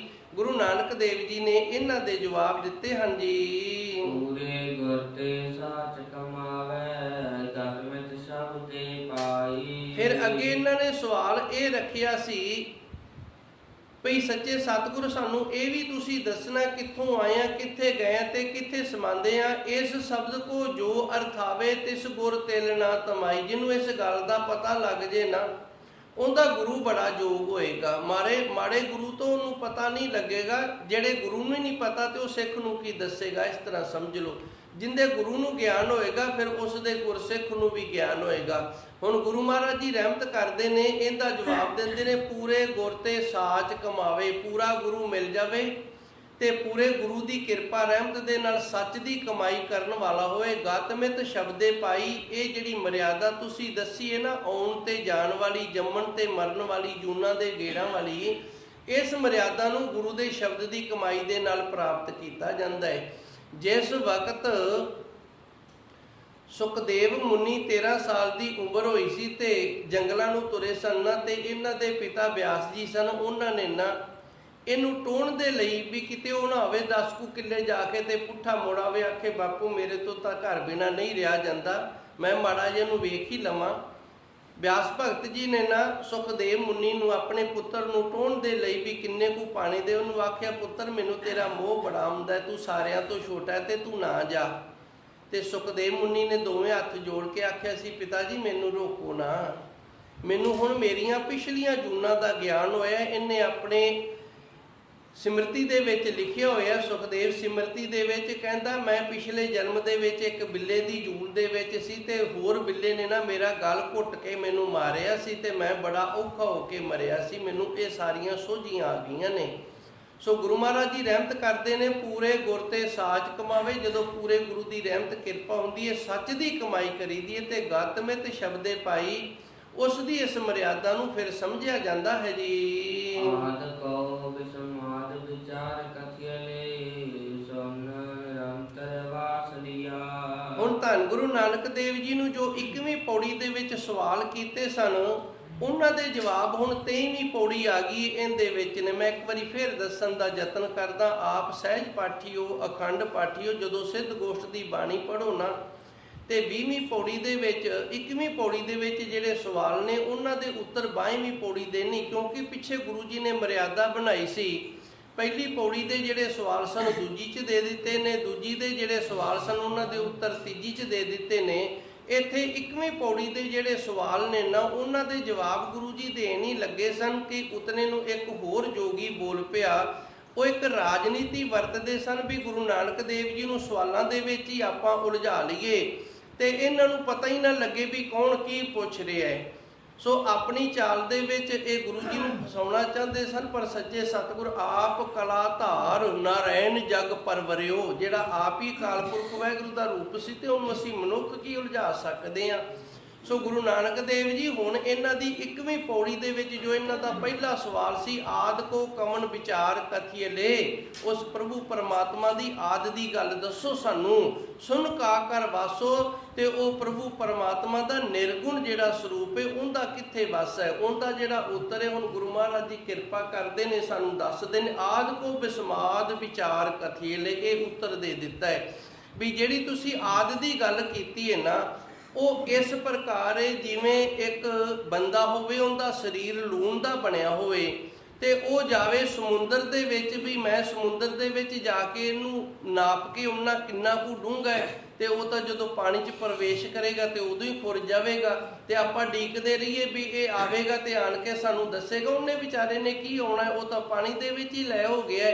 ਇਸੇ ਤਰ੍ਹਾਂ ਗੁਰੂ ਨਾਨਕ ਦੇਵ ਜੀ ਨੇ ਜਵਾਬ ਦਿੱਤਾ ਵੀ ਉਸ ਪ੍ਰਭੂ ਪਰਮਾਤਮਾ ਦਾ ਜਿਹੜਾ ਕੋਈ ਭੇਤ ਪਾਉਣਾ ਚਾਹੁੰਦਾ ਹੈ, ਉਹਦੇ ਪਿਆਰ ਦੇ ਵਿੱਚ ਉਸੇ ਦਾ ਰੂਪ ਹੋ ਜਾਂਦਾ ਹੈ, ਉਸੇ ਦਾ ਰੂਪ ਹੋ ਜਾਂਦਾ। ਜੇ ਉਹਨੂੰ ਦੁਬਾਰੇ ਆਵੇ ਤੇ ਫਿਰ ਦੱਸੇ ਨਾ, ਜਿਹੜਾ ਉਸੇ ਦਾ ਰੂਪ ਹੋ ਗਿਆ, ਉਸੇ ਦੇ ਵਿੱਚ ਵਿਲੈ ਹੋ ਗਿਆ, ਤੇ ਉਹ ਕਿਵੇਂ ਆਣ ਕੇ ਦੱਸੇਗਾ। ਆਪ ਜੀ ਨੂੰ ਇੱਕ ਹੋਰ ਸਾਖੀ ਸੁਣਾਉਣਾ। ਜਦੋਂ ਅਭਿਮਨੂ ਦੀ ਮੌਤ ਹੋ ਗਈ ਤੇ ਅਭਿਮਨੂ ਦੇ ਪਿਤਾ ਜੀ ਸਨ ਜਿਹੜੇ, ਉਹ ਕ੍ਰਿਸ਼ਨ ਭਗਵਾਨ ਦੇ ਪਾਸ ਅਭਿਮਨੂ ਨੂੰ ਚੁੱਕ ਕੇ ਲੈ ਗਿਆ। ਕਹਿੰਦਾ ਜੀ ਇਹਨੂੰ ਜਿੰਦਾ ਕਰੋ, ਮੇਰਾ ਪੁੱਤਰ ਹੈ ਤੇ ਮੈਂ ਇਹਦੇ ਬਿਨਾਂ ਨਹੀਂ ਰਹਿ ਸਕਦਾ, ਇਹਨੂੰ ਜਿੰਦਾ ਕਰੋ। ਕ੍ਰਿਸ਼ਨ ਭਗਵਾਨ ਬੜੇ ਸਿਆਣੇ ਸਨ, ਉਹਨਾਂ ਨੇ ਇੱਕ ਰਾਜਨੀਤੀ ਦੀ ਵਰਤੋਂ ਕਰਦੇ ਹੋਏ ਆਖਿਆ ਕੋਈ ਨਹੀਂ, ਕਿਉਂਕਿ ਜੇ ਉਦੋਂ ਹੀ ਉਹਨੂੰ ਕਹਿ ਦਿੰਦੇ ਨਾ ਇਹ ਨਹੀਂ ਜਿੰਦਾ ਹੋ ਸਕਦਾ, ਤੇ ਹੋ ਸਕਦਾ ਹੈ ਅਭਿਮਨੂ ਦੇ ਪਿਤਾ ਵੀ ਉੱਥੇ ਮਰ ਜਾਂਦਾ। ਇਹ ਡਹਿਲ ਕੇ ਵੀ ਮੇਰਾ ਪੁੱਤਰ ਮਰ ਗਿਆ ਤਾਂ ਬਚਦਾ ਹੀ ਨਹੀਂ। ਉਹ ਕਹਿੰਦਾ ਕੋਈ ਨਹੀਂ, ਧੀਰਜ ਰੱਖ, ਇਸ ਤਰ੍ਹਾਂ ਕਰ, ਆ ਕਮੰਡਲ ਲੈ ਜਾ ਤੇ ਨਾਲ ਹੀ ਸਰੋਵਰ ਉੱਥੋਂ ਪਾਣੀ ਦਾ ਭਰ ਲਿਆ।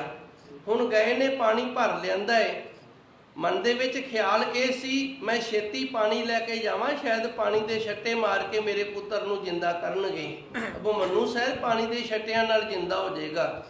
ਜਦੋਂ ਪਾਣੀ ਲੈ ਕੇ ਕ੍ਰਿਸ਼ਨ ਭਗਵਾਨ ਪਾਸ ਪਹੁੰਚਿਆ ਤੇ ਕ੍ਰਿਸ਼ਨ ਭਗਵਾਨ ਨੇ ਫਿਰ ਕਿਹਾ ਇਹਨੂੰ ਡੋਲਿਆ ਉੱਥੇ ਹੀ ਸਰੋਵਰ ਦੇ ਵਿੱਚ। ਫਿਰ ਭੱਜ ਕੇ ਗਿਆ, ਜਾ ਕੇ ਡੋਲ ਦਿੱਤਾ ਵੀ ਕੋਈ ਇਹਨਾਂ ਦਾ ਮੰਤਰ ਇਸ ਤਰ੍ਹਾਂ ਦਾ ਹੋਵੇਗਾ ਪੜ੍ਹਨ ਵਾਲਾ ਤੇ ਸ਼ਾਇਦ ਬਾਅਦ ਦੇ ਵਿੱਚ ਜਿੰਦਾ ਕਰ ਦੇਣ। ਫਿਰ ਖਾਲੀ ਲੈ ਕੇ ਆ ਗਿਆ ਤੇ ਫਿਰ ਕ੍ਰਿਸ਼ਨ ਭਗਵਾਨ ਨੇ ਆਖਿਆ ਤੂੰ ਇਸ ਤਰ੍ਹਾਂ ਕਰ, ਇਹ ਉਹੀ ਪਾਣੀ ਇਸ ਕਮੰਡਲ ਦੇ ਵਿੱਚ ਪਾ ਕੇ ਲੈ ਕੇ ਆਉਣਾ ਜਿਹੜਾ ਸਰੋਵਰ ਦੇ ਵਿੱਚ ਡੋਲ ਕੇ ਹੈ। ਤੇ ਫਿਰ ਅੱਖਾਂ ਖੁੱਲੀਆਂ, ਕਹਿੰਦਾ ਜੀ ਇਹ ਕਿਵੇਂ ਹੋਏਗਾ, ਉਹ ਤਾਂ ਉਹਦੇ 'ਚ ਵਿਲੈ ਹੋ ਗਿਆ, ਉਹਨੂੰ ਮੈਂ ਕਿਵੇਂ ਕੱਢ ਸਕਦਾ?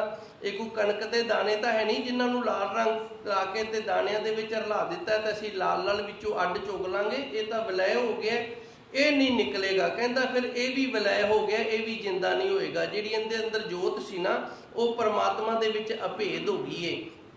ਸੋ ਗੁਰੂ ਨਾਨਕ ਦੇਵ ਜੀ ਨੂੰ ਜਦੋਂ ਇਹਨਾਂ ਨੇ ਸਵਾਲ ਕੀਤਾ ਵੀ ਉਹਦੀ ਗੱਲ ਦੱਸੋ, ਆਦਿ ਕੋ ਕਵਣ ਵਿਚਾਰ ਕਥੀਏ ਲੈ, ਉਹਦੀ ਪਰਮਾਤਮਾ ਦੀ ਆਦਿ ਦੀ ਗੱਲ ਦੱਸੋ ਸਾਨੂੰ। ਤੇ ਗੁਰੂ ਨਾਨਕ ਦੇਵ ਜੀ ਨੇ ਜਵਾਬ ਦਿੱਤਾ ਵੀ ਉਹਦੀ ਗੱਲ ਜਿਹੜਾ ਦੱਸਣ ਵਾਲਾ ਹੈ ਨਾ ਉਹ ਉਸੇ ਦਾ ਰੂਪ ਹੋ ਕੇ ਉਸੇ ਦੇ ਵਿੱਚ ਵਿਲੈ ਹੋ ਜਾਂਦਾ ਹੈ।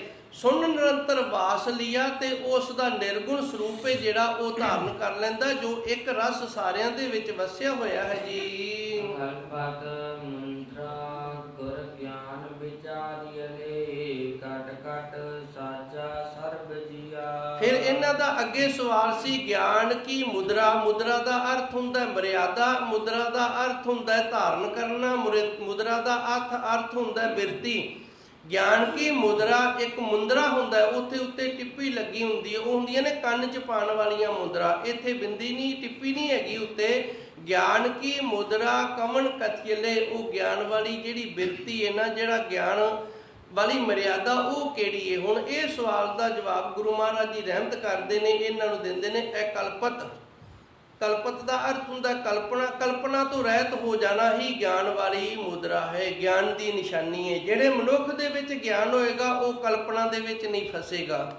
ਉਹਨੂੰ ਕੋਈ ਵੀ ਚੀਜ਼ ਹੈ ਜਿਹੜੀ ਉਹ ਕਲਪਾ ਨਹੀਂ ਸਕਦੀ। ਅਸੀਂ ਕਲਪ ਪੈਂਦੇ ਹਾਂ ਨਾ, ਧੀ ਪੁੱਤਰ ਆਖੇ ਨਾ ਲੱਗੇ ਤੇ ਅਸੀਂ ਕਲਪ ਪੈਂਦੇ ਹਾਂ, ਦੁਖੀ ਹੋ ਜਾਂਦੇ ਹਾਂ। ਕਲਪ ਦਾ ਅਰਥ ਹੈ ਦੁਖੀ ਹੋ ਜਾਣਾ, ਕਲਪਨਾ। ਧੀ ਪੁੱਤਰ ਆਖੇ ਨਾ ਲੱਗੇ, ਕੋਈ ਕੰਮ ਨਾ ਸਵਰੇ ਤੇ ਅਸੀਂ ਕਲਪਤ ਹੋ ਜਾਂਦੇ ਹਾਂ, ਕਲਪਣ ਲੱਗ ਜਾਂਦੇ ਹਾਂ, ਕਲਪਨਾ ਵਿੱਚ ਚਲੇ ਜਾਂਦੇ ਹਾਂ। ਤੇ ਗੁਰੂ ਨਾਨਕ ਦੇਵ ਜੀ ਨੂੰ ਸਵਾਲ ਕੀਤਾ ਵੀ ਕਲਪਨਾ ਤੋਂ ਕਿਵੇਂ ਬਚਿਆ ਜਾਵੇ? ਗਿਆਨ ਦੀ ਕਿਹੜੀ ਮੁਦਰਾ ਹੈ ਜਿਹਦੇ ਨਾਲ, ਕਿਹੜੀ ਗਿਆਨ ਦੀ ਮੁਦਰਾ ਹੈ ਜਿਹਨੂੰ ਧਾਰਨ ਕੀਤਾ ਜਾਵੇ, ਉਹਦੇ ਬਾਰੇ ਸਾਨੂੰ ਦੱਸੋ। ਤੇ ਗੁਰੂ ਜੀ ਰਹਿਮਤ ਕਰਦੇ ਨੇ ਜੇ ਮਨੁੱਖ ਦੇ ਅੰਦਰ ਕਲਪਨਾ ਨਹੀਂ ਉੱਠਦੀ ਨਾ, ਇਹ ਕਲਪਤ ਮੁਦਰਾ ਗੁਰ ਗਿਆਨ ਵਿਚਾਰੀਏ ਲੈ, ਗੁਰੂ ਦੇ ਗਿਆਨ ਦੇ ਨਾਲ ਰਹਿਮਤ ਹੋਵੇ, ਕਿਰਪਾ ਹੋਵੇ, ਕਲਪਨਾ ਦਾ ਨਾਸ ਹੋਵੇ, ਕਲਪਨਾ ਦੇ ਰਹਿਤ ਹੋ ਜਾਵੇ। ਇਹ ਕਲਪਨਾ ਨਾ ਕਰਨ ਵਾਲੇ ਮਨੁੱਖ ਦੀ, ਗਿਆਨਵਾਨ ਮਨੁੱਖ ਹੈ ਜਿਹੜਾ, ਉਹਦੀ ਇਹ ਨਿਸ਼ਾਨੀ ਹੈ। ਘਟ ਘਟ ਸਾਚਾ ਸਰਬ ਜੀਆ। ਤੇ ਅੱਗੇ ਉਹਨਾਂ ਦਾ ਸਵਾਲ ਸੀ ਘਟ ਘਟ ਕਵਣ ਨਿਵਾਸੋ, ਕੌਣ ਇਸ ਤਰ੍ਹਾਂ ਦੀ ਚੀਜ਼ ਹੈ ਜਿਹੜੀ ਸਾਰਿਆਂ ਦੇ ਵਿੱਚ ਹੀ ਮਿਲਦੀ? ਉਹ ਪ੍ਰਭੂ ਪਰਮਾਤਮਾ ਹੈ ਜਿਹਨੇ ਸਾਰਿਆਂ ਦੇ ਵਿੱਚ ਵਾਸਾ ਕੀਤਾ ਹੋਇਆ ਹੈ ਜੀ। ਗੁਰ ਬਦਨੀ ਅਵਗਤ ਸਮਾਈਐ, ਸੰਤ ਨਿਰੰਜਨ ਸਹਿਜ ਲਹੈ। ਤੇ ਫਿਰ ਉਹਨਾਂ ਦਾ ਅੱਗੇ ਸਵਾਲ ਸੀ ਕਵਣ ਕਾਲ ਕਾ ਠੀਗਾ ਕਿਉਂ ਜਲਾਈਏ ਲੈ, ਕਿਉਂ ਨਿਰਭਉ ਕਰ ਜਾਈਏ, ਵੀ ਕਾਲ ਦੀ ਡਾਂਗ ਤੋਂ ਕਿਵੇਂ ਬਚੀਏ, ਸਮਾਂ ਜਿਹੜਾ ਸਮੇਂ ਦੀ ਮਾਰ ਤੋਂ ਕਿਵੇਂ ਬਚੀਏ। ਗੁਰ ਬਚਨੀ ਅਵਗਤ ਸਮਾਈਏ, ਜਦੋਂ ਅਸੀਂ ਗੁਰੂ ਦੇ ਬਚਨਾਂ ਦੇ ਨਾਲ ਜੀਵਨ ਜਿਉਵਾਂਗੇ ਨਾ ਤੇ ਫਿਰ ਉਸ ਪ੍ਰਭੂ ਪਰਮਾਤਮਾ ਦੇ ਵਿੱਚ ਅਸੀਂ ਅਭੇਦ ਹੋਵਾਂਗੇ, ਉਹਦਾ ਭਾਣਾ ਮੰਨਣ ਦੀ ਸਾਡੇ ਅੰਦਰ ਸਮਰੱਥਾ ਆ ਜਾਏਗੀ। ਤਤ ਨਿਰੰਜਨ ਸਹਿਜ ਲਏ, ਉਸ ਪ੍ਰਭੂ ਪਰਮਾਤਮਾ ਦਾ ਜਿਹੜਾ ਤਤ ਹੈ, ਮੈਲ ਤੋਂ ਰਹਿਤ, ਕਾਲਕ ਤੋਂ ਰਹਿਤ, ਉਹ ਸਹਿਜ ਅਵਸਥਾ ਨੂੰ ਪ੍ਰਾਪਤ ਕਰ ਲਈਦਾ ਹੈ ਜੀ। ਨਾਨਕ ਦੂਜੀ ਕਾਰ ਨ ਕਰਨੀ, ਸੇਵੈ ਸਿਖ ਸੁਖ ਖੋਜ ਲਹੈ। ਤੇ ਫਿਰ ਇਹਨਾਂ ਦਾ ਸਵਾਲ ਸੀ ਕਿ ਹੇ ਸੱਚੇ ਸਤਿਗੁਰ, ਸਾਨੂੰ ਇਹ ਵੀ ਦੱਸੋ ਕਿ ਕਿਹੜਾ ਤਰੀਕਾ ਹੈ ਜਿਹਦੇ ਨਾਲ ਨਿਰਭਉ ਹੋ ਜਾਈਦਾ ਹੈ। ਸਹਿਜ ਸੰਤੋਖਾ ਆਸਨ ਜਾਣੇ ਕਿਉਂ ਛੇਦੇ ਬਰਾਈਏ। ਇਹ ਸਾਰੇ ਸਵਾਲ ਸਨ, ਗੁਰੂ ਮਹਾਰਾਜ ਜੀ ਨੇ ਇਹਨਾਂ ਦੇ ਜਵਾਬ ਦਿੱਤੇ ਨੇ। ਅੱਗੇ ਰਹਿਮਤ ਕਰਦੇ ਨੇ ਸੱਚੇ ਸਤਿਗੁਰ ਆਪ ਮੇਟ ਨਿਰਾਲਮ ਹੋਈਏ, ਅਕਲਪਤ ਮੁੰਦਰਾ ਗੁਰ ਗਿਆਨ ਵਿਚਾਰੀਏ ਘਟ ਘਟ ਸਾਚਾ ਸਰਬ ਜੀਆ ਗੁਰ ਬਚਨੀ ਅਵਗਤ ਸਮਾਈਏ। ਗੁਰੂ ਦੇ ਬਚਨਾਂ ਦੇ ਨਾਲ ਉਸ ਪ੍ਰਭੂ ਪਰਮਾਤਮਾ ਦੇ ਵਿੱਚ ਅਭੇਦ ਹੋ ਜੀਦਾ। ਤਤ ਨਿਰੰਜਨ ਸਹਿਜ ਲੈ ਨਾਨਕ ਦੂਜੀ ਕਾਰ ਨਾ ਕਰਨੀ ਸੇਵੇ ਸਿੱਖ ਸੋ ਖੋਜ ਲਹੇ। ਜਿਹੜਾ ਗੁਰੂ ਦਾ ਸਿੱਖ ਹੋ ਜਾਵੇ, ਨਾਮ ਜਪੇ, ਸਿਮਰਨ ਕਰੇ ਤੇ ਜਿਹੜੀਆਂ ਦੂਜੀਆਂ ਕਾਰਾਂ ਨੇ ਉਹ ਸਾਰੀਆਂ ਛੱਡ ਦੇਵੇ। ਹੁਣ ਇੱਥੇ ਧੰਦਾ ਨਹੀਂ ਛੱਡਣਾ। ਦੂਜੀ ਕਾਰ ਤੋਂ ਭਾਵੇਂ ਕਰਮ ਕਾਂਡ। ਨਾਨਕ ਦੂਜੀ ਕਾਰ ਨਾ ਕਰਨੀ, ਨਾਮ ਜਪਣ ਤੋਂ ਬਿਨਾ, ਸਿਮਰਨ ਕਰਨ ਤੋਂ ਬਿਨਾ ਕਿਸੇ ਹੋਰ ਪ੍ਰਕਾਰ ਦੇ ਜਾਲ ਦੇ ਵਿੱਚ ਨਹੀਂ ਫਸਣਾ। ਦੂਜੀ ਕਾਰ ਦਾ ਅਰਥ ਇਹ ਹੈ ਕਾਰੋਬਾਰ ਨਹੀਂ ਛੱਡਣੇ।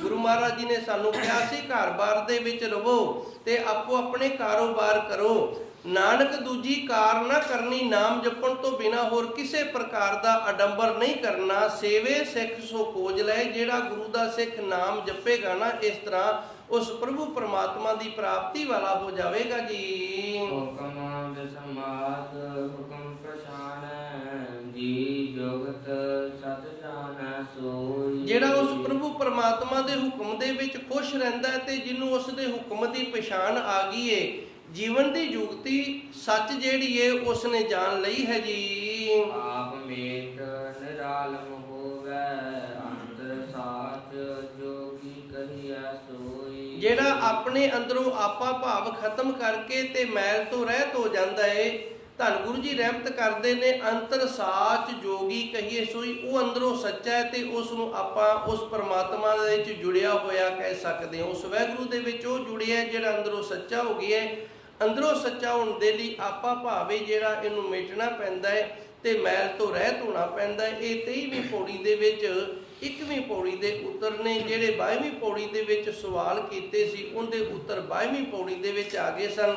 ਕੋਸ਼ਿਸ਼ ਕੀਤੀ ਹੈ ਵੀ ਸਾਰੇ ਸਵਾਲਾਂ ਦੇ ਜਿਹੜੇ ਜਵਾਬ ਨੇ ਉਹ ਚੰਗੀ ਤਰ੍ਹਾਂ ਸਮਝ ਆ ਜਾਣ, ਪਰ ਫਿਰ ਵੀ ਕਿਤੇ ਨਾ ਦਾਸ ਤੋਂ ਉਕ ਚੁੱਕ ਹੋ ਗਈ ਏ। ਸੋ ਇਸ ਲਈ ਖਿਮਾ ਦੇ ਜਾਚਕਾਂ ਸੱਚੇ ਸਤਿਗੁਰ ਰਹਿਮਤ ਕਰਨ, ਕਿਰਪਾ ਕਰਨ। ਗੁਰੂ ਮਹਾਰਾਜ ਜੀ ਸੱਚੇ ਸਤਿਗੁਰ ਦੀ ਪਾਵਨ ਬਾਣੀ ਸਿੱਧ ਗੋਸ਼ਟ ਇਹ ਸਾਡਾ ਮੁੱਢਲਾ ਗਿਆਨ ਹੈ। ਗੁਰੂ ਨਾਨਕ ਦੇਵ ਜੀ ਨੇ ਗੁਰਸਿੱਖੀ ਦਾ ਮੁੱਢਲਾ ਗਿਆਨ ਹੈ ਜਿਹੜਾ ਉਹ ਇਹੀ ਸਾਨੂੰ ਬਖਸ਼ਿਸ਼ ਕੀਤਾ ਹੈ ਤੇ ਇਸ ਨੂੰ ਅਸੀਂ ਜ਼ਿਆਦਾ ਤੋਂ ਜ਼ਿਆਦਾ ਸਮਝ ਕੇ ਗੁਰਬਾਣੀ ਦਾ ਮੁੱਢਲਾ ਗਿਆਨ ਪ੍ਰਾਪਤ ਕਰਕੇ ਆਪਣੇ ਜੀਵਨ ਨੂੰ ਨਿਰੰਤਰ ਪ੍ਰਭੂ ਪਰਮਾਤਮਾ ਦੀ ਬੰਦਗੀ ਦੇ ਵਿੱਚ ਜੋੜ ਕਰਕੇ ਸਫਲਾ ਕਰਨ ਦਾ ਯਤਨ ਕਰੀਏ। ਦੇਹੋ ਸੱਜਣ ਆਸੀਸੜੀਆ ਜੋ ਹੋਵੇ ਸਹਿਬ ਸਿਉ ਮੇਲ।